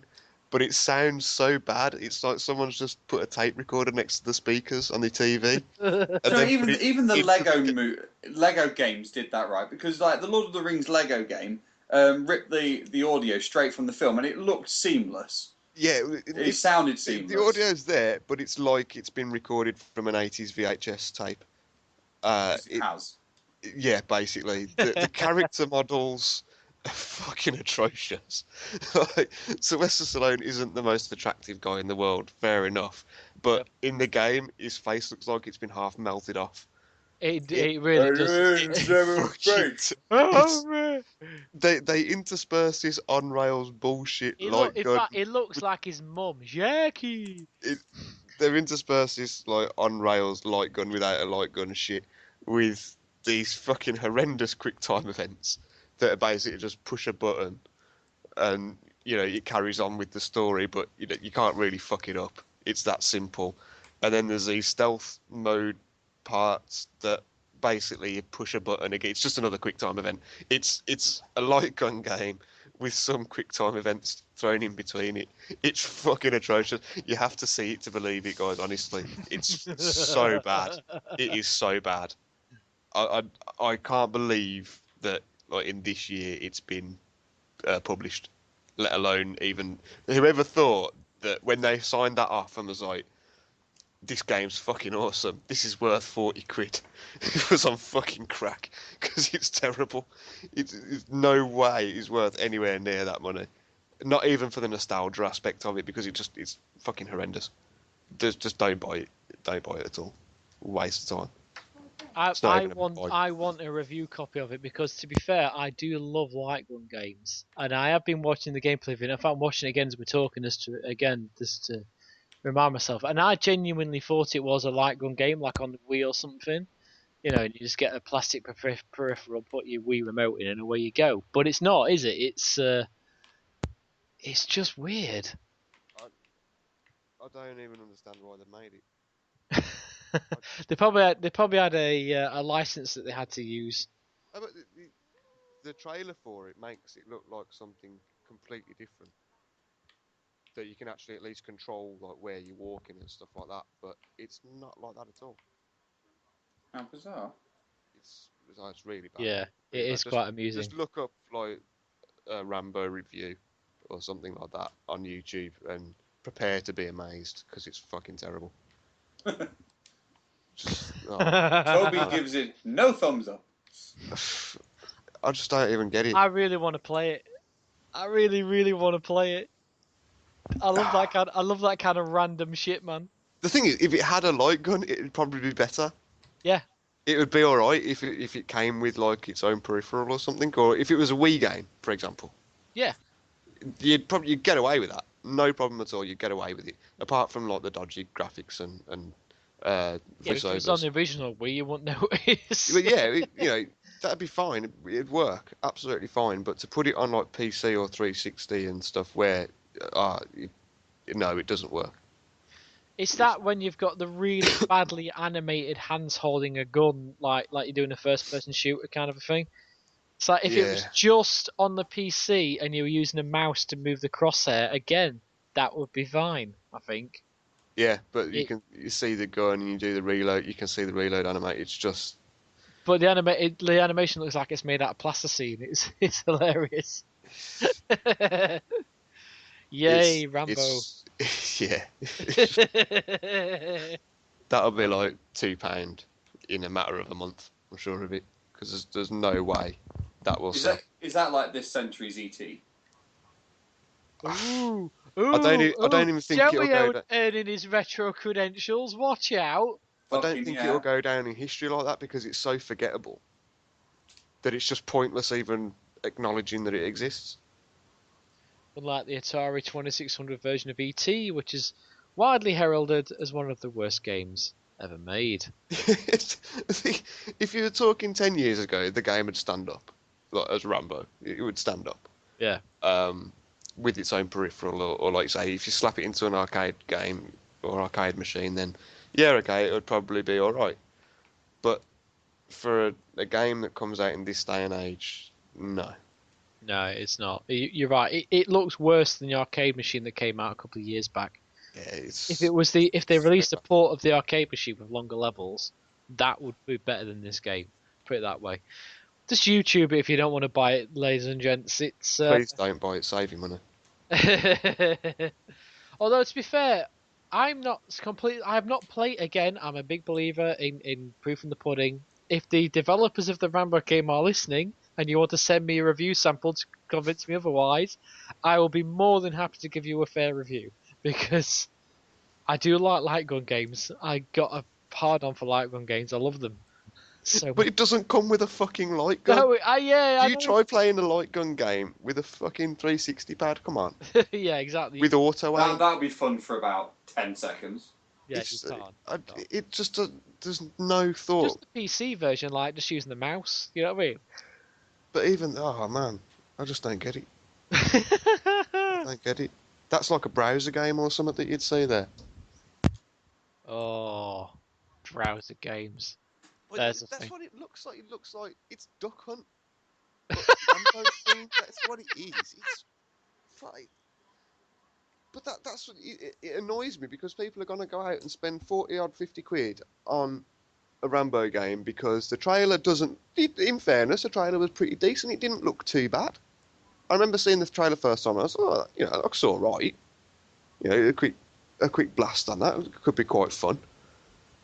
But man, to see it in the flesh, it's just. I mean, to be fair, I think I've watched a few reviews now, and I think VideoGamer.com did one where it's just it wasn't even a review. They literally took it out of the pack, put it in, and played it, and it's their first impressions, and that's the most honest I've seen, and that's pretty good. But it does show just how bad it is because they're reacting to it live and going, "My God, what the hell is this?" And this is full retail, Yeah, 40 quid. yeah. And then the Angry Joe Show's done a review on it as well. I mean, his reviews always kind of make me laugh anyway on a bad game. But he goes quite in depth with why it's such a bad game. But So do you think if this was like an arcade quality game for like 15 quid that it would hold up? no, Fucking hell. purely because of what it is. It's a light gun game. It can't hold up it can't, not with a controller and everything else. It just it doesn't work, man. It don't. It I mean, can't work.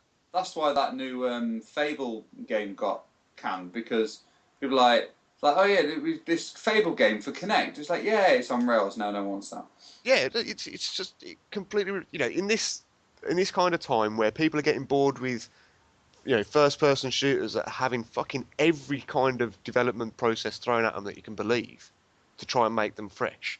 And then they just kind of go, fuck that. Let's just have a fucking light gun game with a crosshair on your screen and control that bad boy with your auto aim. So essentially, all you've got to do is move the right stick. Move the right stick and press the right trigger. Oh, there is a You little could thing. play that game whilst masturbating. You've got to reload correctly though, otherwise your gun can jam. Oh, Gears of War styly. Yes, basically, exactly the Oh, same mate, as it. I And want that game. if you do a perfect reload, then you get an extra couple of rounds in your magazine or something like that. It's That. on it. The thought process that they've basically got somebody who was an intern and gone, right, make a game on an Etch-a-Sketch, and we'll publish it. Oh man, honestly, It does. It's- It does scream IP retention, though, doesn't it? yeah, massively, and there's just no need for it at all. It's so bad. Rambo for the sake of Rambo. Yeah, that's exactly what it is. Spider-Man, Amazing Spider-Man, the first film, that was IP retention, and now they're releasing 6 films now. They've signed off. Yeah. Amazing Spider-Man 2, 3, Sinister 6, fucking Venom, and possibly 4. It's just like, it's IP retention. That's all it is. If they didn't, for those casual gamers, what we mean by IP retention. So going back to my film reference, about Amazing Spider-Man 2 is out next month, I think. What they April. made it, yeah, that's it, yeah, April. So yeah, well, it is next, April 19th, I think it is in the UK. which is next month because we're releasing this in March. In your face. Still yeah, fucking January. it's out. How dare you? So IP retention, basically, so like Marvel, for example, Spider-Man is a Marvel character, and Sony currently own the rights to Spider-Man. So if it got to the stage where they'd not made a Spider-Man film for ages since Spider-Man 3, if they didn't make one in the year that they made Amazing Spider-Man, then the rights would have returned back to Marvel, and then Spider-Man could be in the Avengers and all the rest of it. So they made the Amazing Spider-Man. And now to retain it, they need to make a movie every couple of years or so. So they're making like 4 or 5 films already, and I've got them every 2 years until the end of time. So, and we think that's what's happening with Rambo here. Is somebody's got a license for a Rambo game? Possibly the same. It'd be interesting. Actually, I need to do some research. It might even be the same people who made that arcade machine I was talking about in It was Butler. it's Reef, I think, Reef Entertainment that made it or something like that. I think it might be them actually. See, it's just Anyway, they've you can obviously got- almost see though where they kind of were going with it, and then went, Yeah. we can't afford to do this, and then just scrapped a lot of it, and just went, right, fuck it, light gun game, let's get it out. Because there's lots of little cut scenes and stuff where the people you are know walking around the environment and stuff. But man. A Rambo Far Cry style game would be fucking epic. Yeah, that would work. Yeah, fucking setting traps and sneaking up on dudes and, having, 100 tanks shooting at you, but none of them near you. It's That makes sense. it's just so bad. God, it's been a mixed bag for games this week, hasn't it, for us? Good lord. It has not much good to shine from it, really. We reviewing, we hating. Titanfall is the shining light at the moment. Titanfall is a shining light, it really is. And you played a bit of a PS4 game there, Joey. Did you want to talk about that? Yes, I went into my local game store. Other gaming stores are probably not actually available. Although we have 2 games in Lincoln. Just a little sidetrack here. They're trialing a CEX computer exchange type game store in Colchester and Lincoln, where I live. Hello.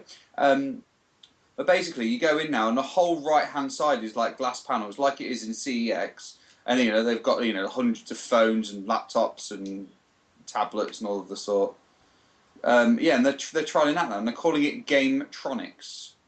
Ah. So it's almost like electronics from Electronics Boutique style, but with the game bit in. Oh, Electronics Boutique. And he's suddenly thrust back into the mid-90s. Oh, I don't know, back in the room, yeah.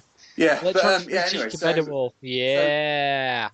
And it seems to be going pretty well so far. They're always busy, and they beat every quote by £1 anyway before, so they were always and they're right next door to each other in our town, so good on Game for trying to keep that going. Yeah, anyway, big up the game. Woo! I digress. Anyway, I went into the main store, all the current gen and none of the phones. And there was a PS4 there, and me and my little lad, who's 8 years old now, he's like, "Oh, can we have a go?" I was like, "Yeah, go on then." So we had a look at the demos, the usual FIFA, NBA, and there was that racing game that I can't remember, Race Club, something, Drive Club. Drive Club, yeah. There was that's on my Fezcam in GamerdadsUK on YouTube. Carry on. And shameless plug. We That's spotted, what we're here for. We spotted KNACK. It's like, okay, yeah, we'll give that a go. We'll have a little play of that. And so he's like, played it, and we can get bigger by doing stuff and get smaller. And it was, to me, for a launch title that was meant to be awesome. Now, don't get me wrong, I'm an Xbox One owner. Rise was terrible. Yes. Luckily, I didn't buy it. And Mrs. was like, "Oh, that looks a really good game." It's like, you clearly know nothing about video games. And yes, but it's basically it's a generic sort of third-person actiony platformer, basically, and it plays exactly like that. Really, the level setup almost looks like the latest sort of Sonic 3D level-y type games. Yep. And you can get different types of knacks, which are these like floating monster things. that you can control and smash up dudes, and it's just very linear and, to be honest with you, quite boring. So I mean, we only played it for about sort of 10 minutes. I can't, give an official review for it. It was playing it in the middle of a, a busy game store, but it just didn't seem anything like. I was like, oh, actually, I quite like that. And even my little lad was saying, he's like, it's fun, but he couldn't see himself playing it, and proceeded to play, Lego Marvel. So. Yeah. That was my thoughts on it as well. I obviously got to see it at Eurogamer last year when I was doing the rounds with Fezcam, and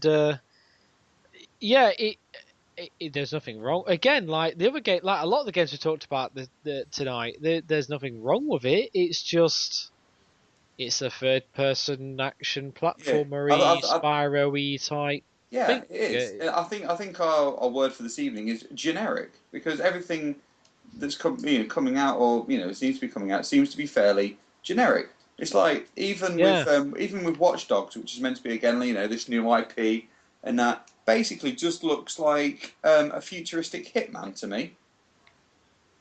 You might be right there, mate. And that's the thing they're pushing. And KNACK as well, they were really hammering the shit out of that in London last year. I mean, really. Yeah. We're there on the press day on the first thing in the morning on the Thursday before everyone else came in, and they were pushing KNACK like something chronic. I was thinking, why aren't you pushing Drive Club, man? What were you? They were. They had a big section. I played Drive Club, and I thought it was a really, really good game. It plays exactly how it's meant to. It was very beautiful. I prefer the Gran Turismo Forza style racing games, or Formula One.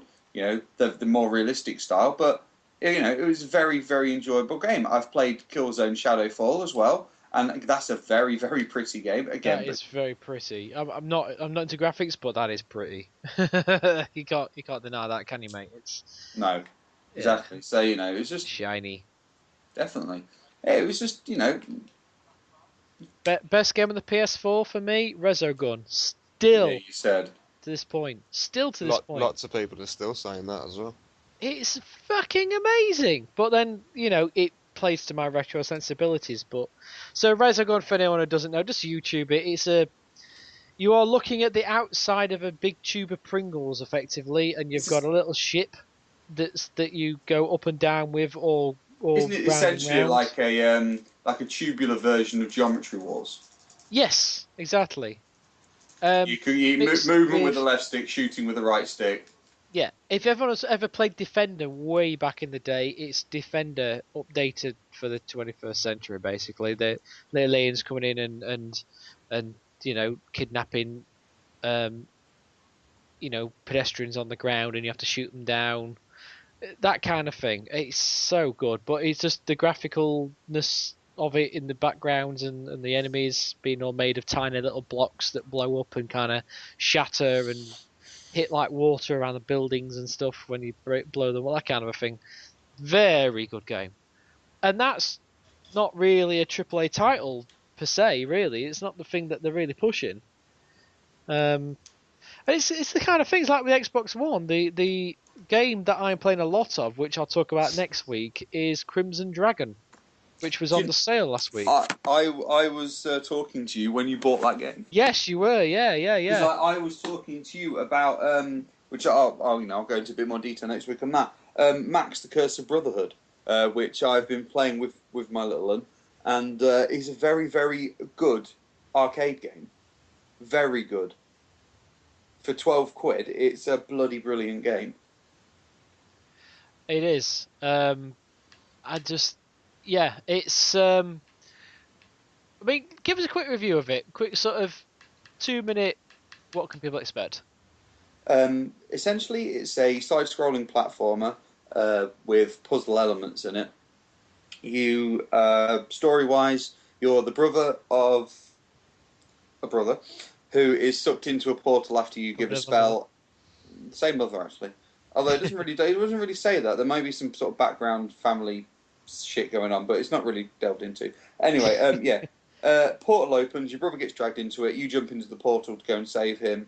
You climb over some stuff, you get a magic marker. And this is where the puzzle element comes in, because then you can grow like tree vines and roots and water jets and like fire and things like that to try and traverse your way through the level. And even though some of it's very difficult, but at the same time, it's one of those puzzles where once you get it right, you think, oh shit, that was easy, and you really sort of enjoy doing the puzzle. Not a, for fuck's sake, it's this one again.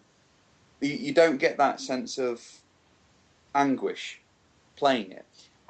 Aesthetically, it looks incredibly pretty, even for a £12 sort of downloadable content.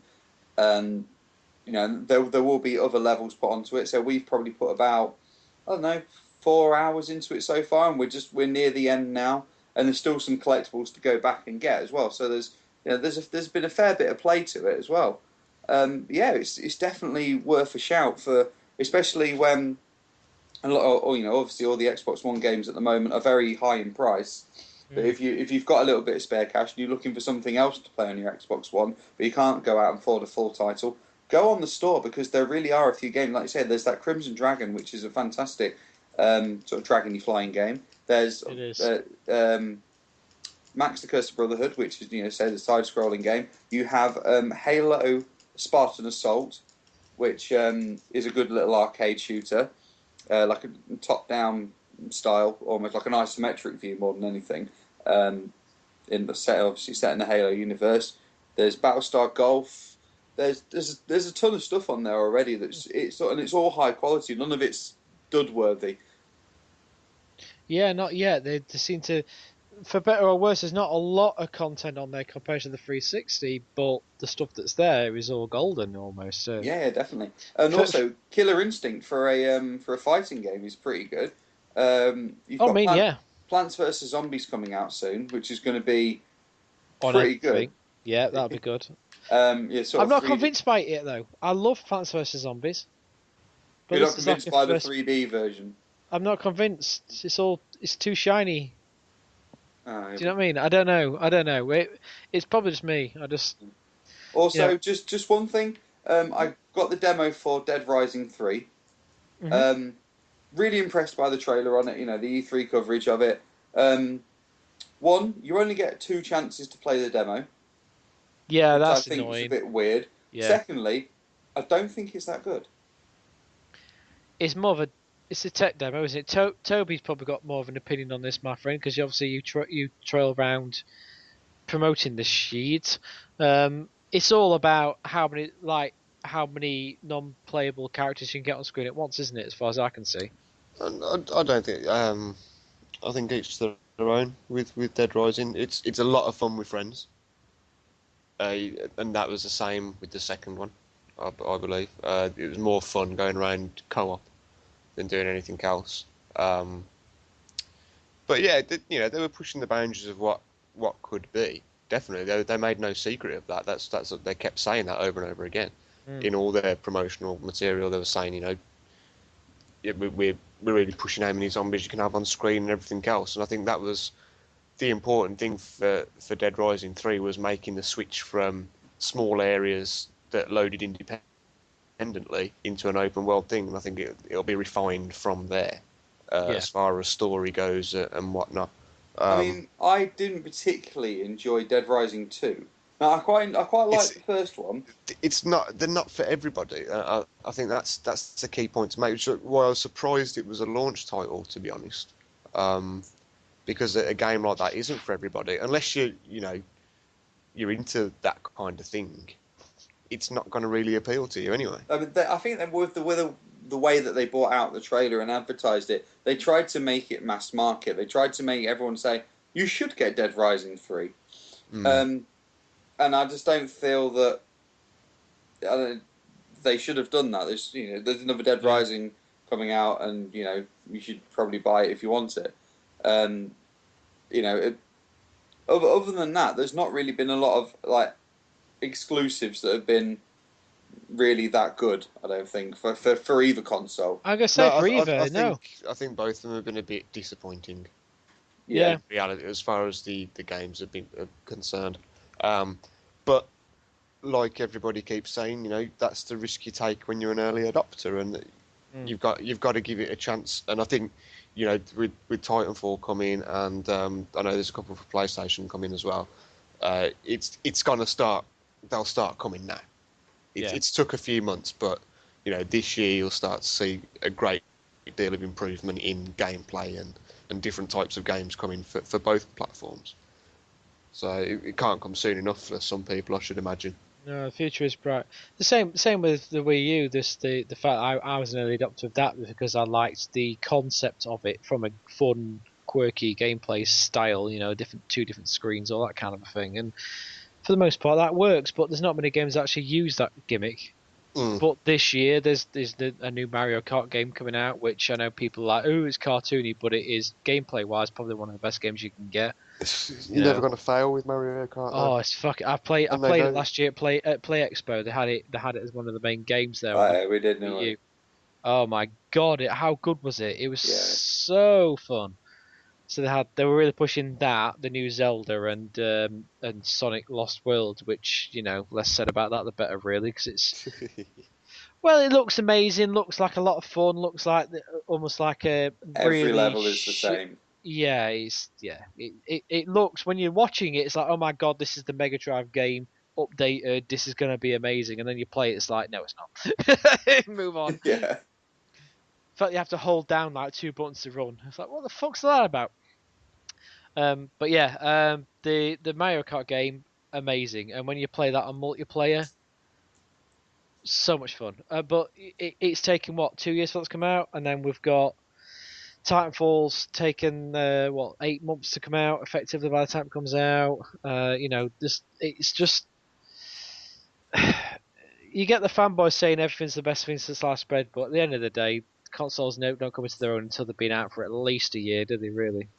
No, it'll be a while before, you know, the developers are really pushing now it's open to everybody, you know, you're going to start seeing them getting pushed to their limits and people experimenting on what they can do, which is why I'm glad a lot of the games that were announced kind of around E3 aren't around yet.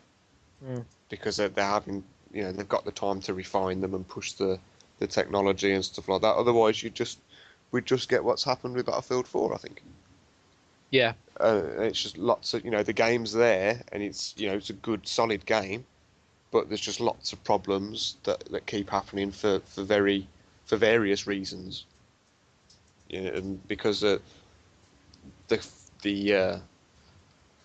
tech isn't fully grasped yet, you know, they've not really got their head around everything on how it works and how to push the stuff. That it takes a while to fix the problems.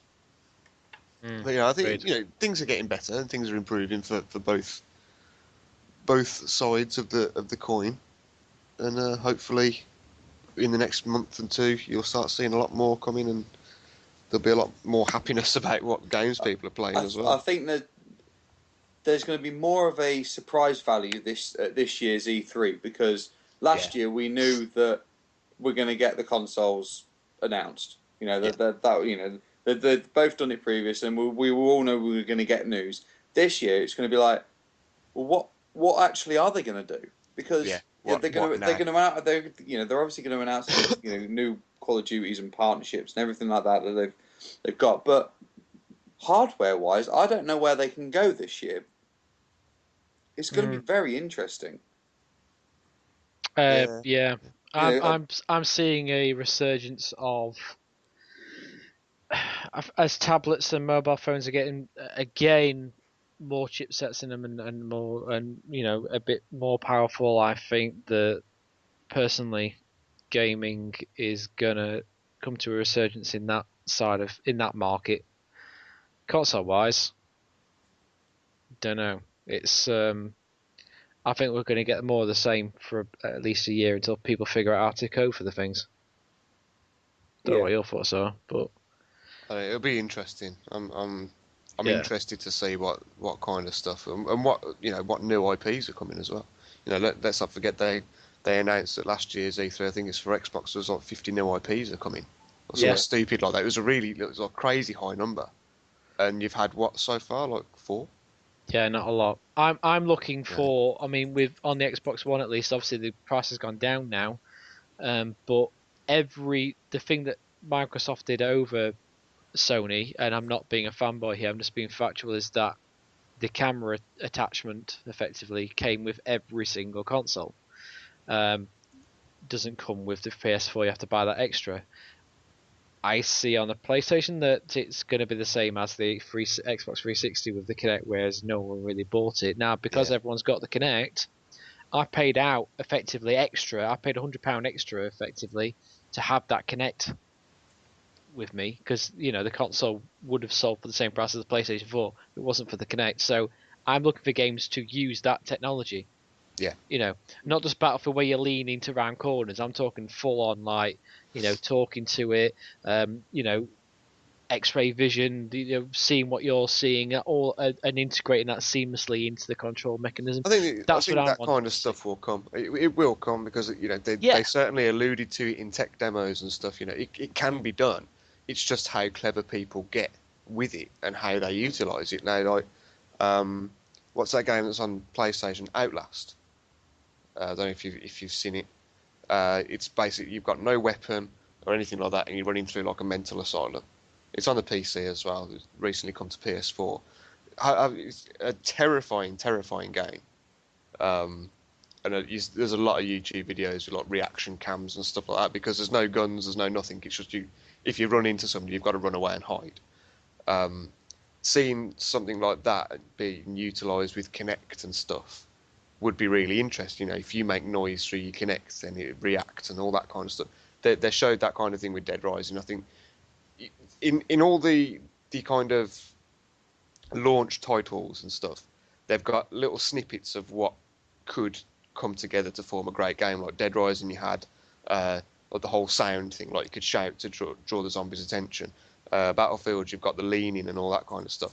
Now, if you start putting all these things together, That's what I want to see. It'll take a clever game to do it, but it's all there, and the technology is capable of doing it. It's just how clever people get with putting it into a workable game where people are still comfortable with using a controller in conjunction with this Kinect thing. Because that's clearly what they're going to go for now, which I'm glad about as well. I don't want to be bouncing around my living room. No, I'm the same. I mean, that's why I bought the Wii U, just because the controller itself, it's not just a screen with some joysticks on. You've got a microphone on there, you've got a camera that's watching you. You've got sound, you've got a speaker inside it, all that kind of a thing, and no one seems to have used it. I think that Zombie U was the only one that kind of got close, wasn't it? And Yeah, exactly. Yeah, there's not really a lot. I mean, Rayman Legends to an extent used it. For I've played puzzly that stuff. I mean, that's good. Like that, you could have there's bits of the level where you don't become Rayman and you shout, and this little pixie kind of comes out, and then you look down at a little screen and you're controlling a little pixie, that can pull. So Rayman walks on his own via computer control, and you pull platforms rather than the platforms moving, like you normally would on a platform game. You move them yourself with the stylus or with your finger, or tilt the controller to tilt the level The thing round. is, though, if developers had listened to our podcasts a year ago when we were coming up with 101 different ideas for that screen. Yeah, man. Yeah, exactly. But also, But you can do that sort of thing now with the Vita and the PS4, can't you? yeah, you can, and that's the thing. The Vita's got that as well. I want to see that with the Vita. I'm not just talking about the Xbox. I'm just saying, it's more financially viable to make these kind of features on the Xbox, just because everybody's got a Kinect, whereas not everybody's got a PSI. But the Vita, I want them to do the same thing with the PlayStation Eye. I want the same thing for the Vita. I mean, that whole playing your PlayStation games through the Vita while you're away, brilliant. You're not really away. You're in the same room, are you not? Well, yeah, but But it still works because somebody's got use of the TV, that, so you and could be in a hotel room in a different fucking city, and you're playing your PlayStation if it's game through the cloud or something like that. Yeah, which I bet is feasible. As long as you've got a decent Wi-Fi connection and all that. But all that, get in there. Let's do it. Let's move on. Let's move on to the next level of gaming and technology. Let's, come up with. That's where the original ideas come from. And I'm all about the original ideas and the just trying new shit, man. And so I'm looking forward to see what comes through with like smart glass integration and the Vita integration and stuff, and what developers can really start doing with these basically companion devices. Mm. I don't know. I think we're in for some good treats. If you think how much the 360 changed over its lifespan, Yeah. you know, and we're at the very start of like this next gen stuff, so things can change pretty rapidly with a few, downloads here and there. It's going to be interesting, Yeah, this year might be a bit slow to pick up pace, but by the end of the year, you'll be looking at completely different games, and I think there's some good stuff to come. Keep the faith, I think, is the thing you should be telling yourself. And with that, we'll wrap it up. Hopefully you've enjoyed that, guys. Sorry we've been away for so long, but Christmas and looking at shiny things and hibernating in garden sheds and all that malarkey. These things happen. We're back now, though. I ain't got no time for hibernating garden sheds. I pity the fool who hibernates in garden sheds. Damn right. We are back now, though. Although we will, because of job commitments and things, I'm freelancing. Toby's whoring himself off as a booth babe, and Joey's just walking around Lincoln dressed as a caveman. We will be going to weekly, so bear that in mind. In between, I'll try and give you some kind of... if we've got time, we will do a mini podcast in between, of course, so that you're weekly, but we can't always promise it. So if there's a 2-week gap, you know why. Flip side of that, we'll be launching a new podcast on a different iTunes feed, but basically the same account, which will be more about general geek culture and stuff, but more on that once that is ready to launch. And I guess we'll do the housekeeping. Should we do that now or later? Let's do it later. Anything else you want to leave us with, gentlemen? No. No. Thank you for listening. Yay! We're back. We're here. We're gonna drink some beer.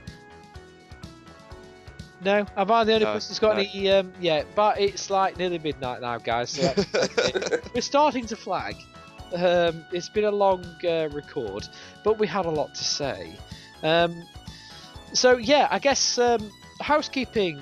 GamerdadsUK is who we work for. Go and check those guys out. Game night's coming up.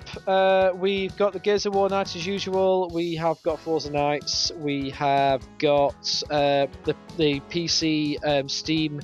If you go onto Steam and search for the Gamer Dads group, there are plenty of game nights every night going on there. And of course, the big game that on the Xbox at least is going to be Titanfall, and game nights will be announced on the next show. If you're into FIFA, the FIFA League is back up, and the GDs have gone up in the league. And I don't understand what any of this means because I'm not a footballer, but we've got GD United has hit Division 1. Whoop whoop! Joey, explain. Basically, there's a mode on FIFA called Pro Clubs, where essentially you control one player, and other people control other single players, and then eventually you make up a team. And our team, that's made up of Gamer Dads, has been promoted from Division 10. We've gone all the way up to Division 1, so hopefully we will stay there and keep on conquering the world. Booyah! That's good, actually. I kind of followed that. I might even understand the offside rule next week. You never know. I'll get the salt pot out. No, because then it'll make me think of Daleks. Yeah, we'll be back in 2 weeks unless we feel like getting all chatty in the week in between with our usual show. Follow us on Twitter. I am at moobit. Joey is... I am at JoeyP63. And Toby is... At Toby937. And of course, we are at GDS Podcast on Twitter, and the main feed is at GamerDads on Twitter as well. That's where you find out most information about the Gamer Nights and things like that. If you're not into Twitter, then you can go onto Facebook, which is now being taken over by the lovely Fed Gamer, who made the Halo machinima for Machinima, which is fucking awesome, and you need to get yourself down there. If you go to tinyurl.com/GDS Extraction, you'll find a place for that. He is running Facebook now, which is facebook.com/gamerdadsUK.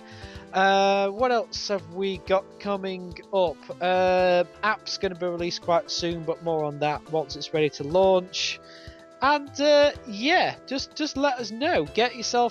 Contact us via any of those means. Let us know what you like, what you want us to talk about. If you want to be on the podcast, let us know as well. If you want anything mentioned on the podcast, let us know. And of course, if you want to sponsor us, like our lovely friends over at funstock.co.uk, then you can contact me, moobit at gamerdads.co.uk. I think that's it. Should we go to bed now, gentlemen, together? Yes. Yes. No. You I'm said the big yes. You said yes. First Joey answers. says yes. I'll be the medium spoon. Toby, you can be the big spoon. How's about that? No. No. I don't want to. I want to. Oh, bless. Your beard scares me. I get a check.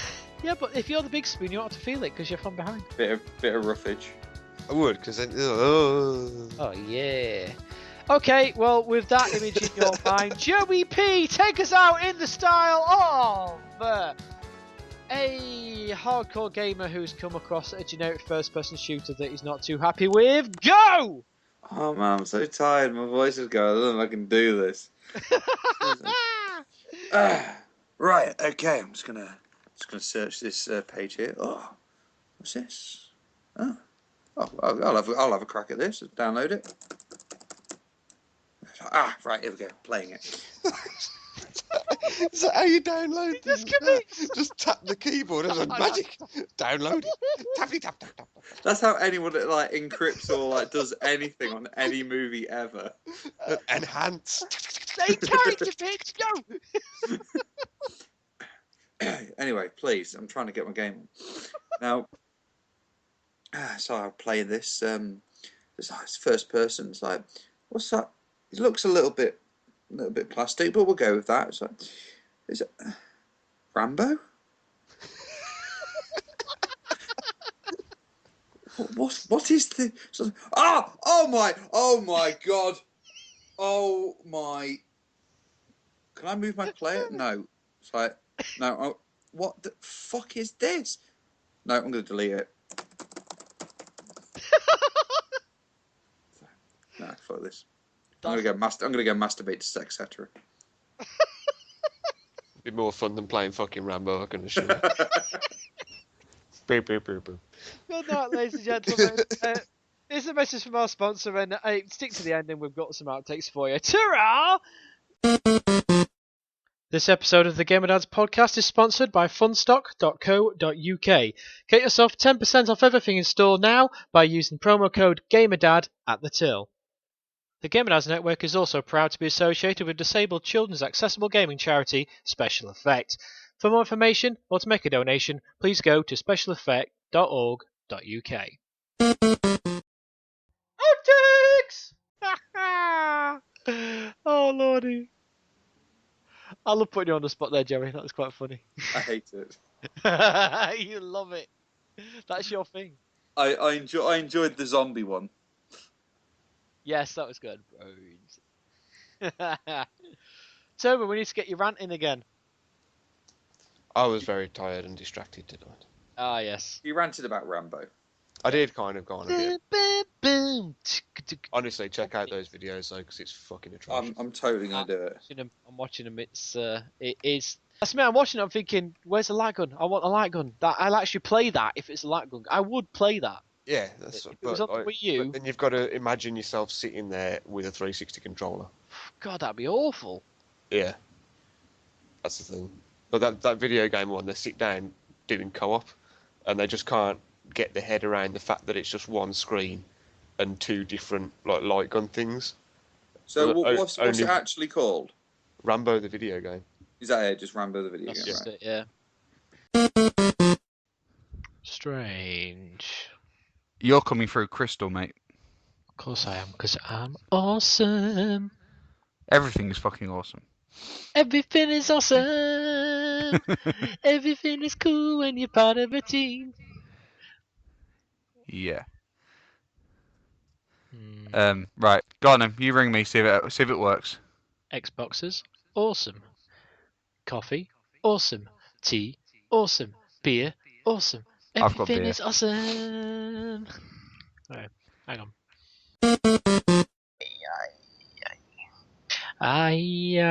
Aye.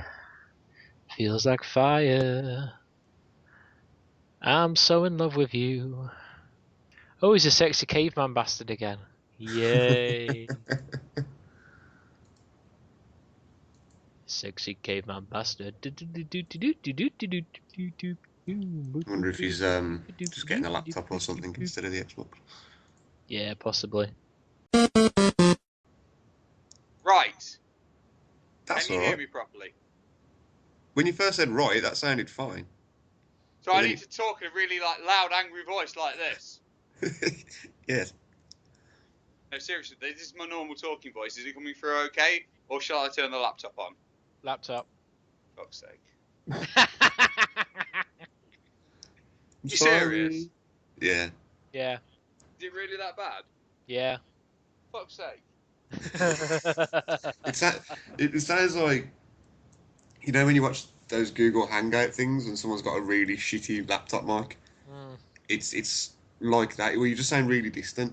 It's weird. It is weird. How about now? That's perfect. That is good. No, Yes.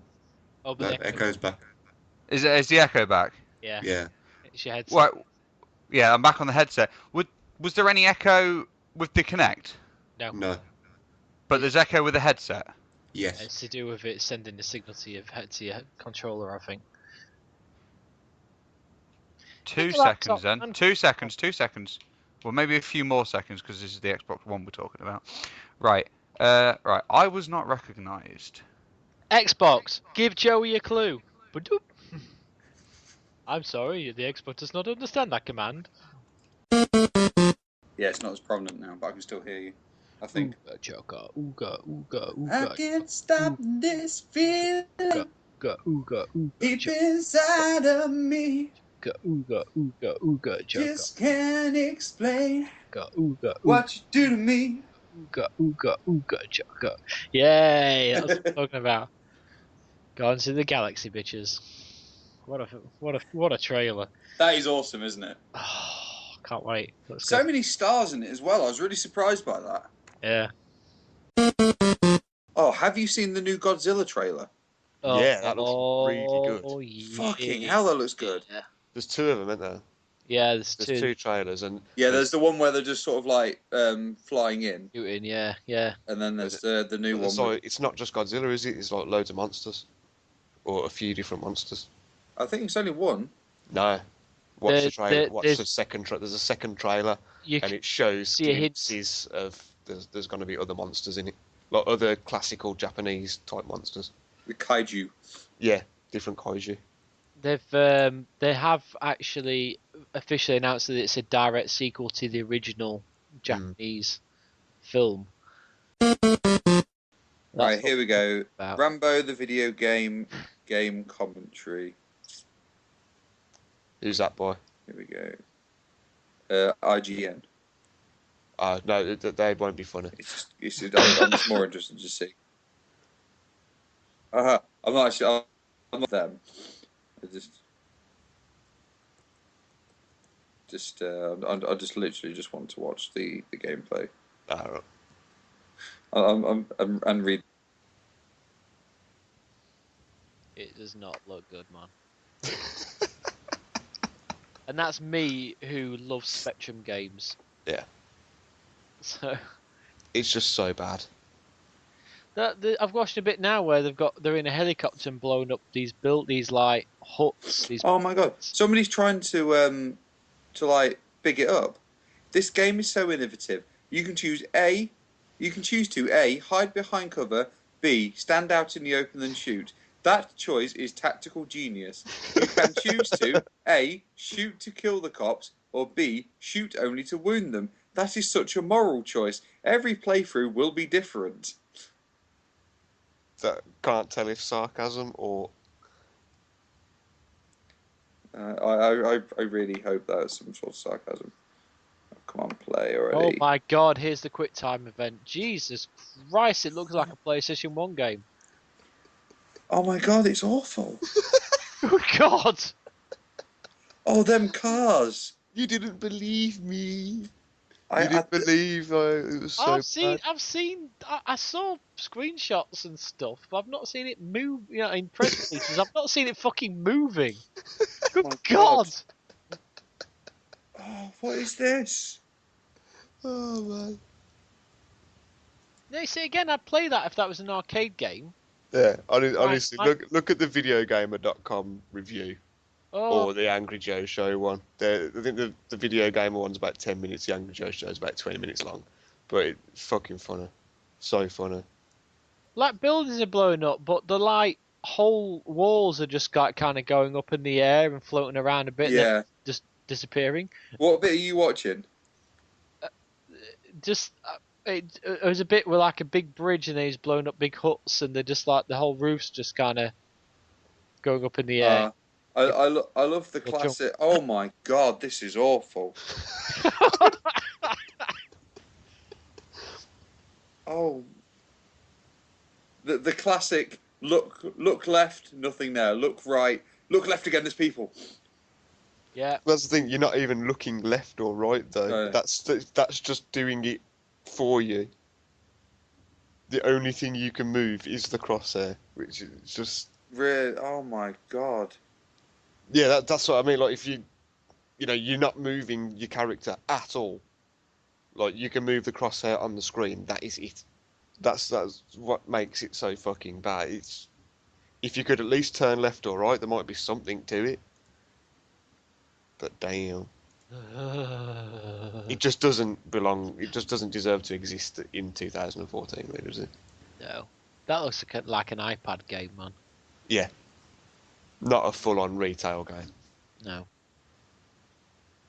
And even as an iPad game, I think people would be pretty fucking bored of that. But yeah, think- you could pass it off as an iPad game, couldn't you? Almost. Could you imagine if people actually bought this game? Fucking poor Tidal Wolf did. Really? Yeah, I just watched the first review, and I know he'd spoke about it a few times. And to be fair, from the trailers and stuff, it did look all right. And I just watched the review, and then I went onto Twitter and I saw him come up on his Raptor thing saying, "Oh, now playing Rambo," and I just thought, "Oh, you poor fucker, you poor fucker." And then he put up a couple of times like, "I can't believe this, how bad this game is." I was just like, Jesus Christ. But it's the audio and everything, it just sounds awful.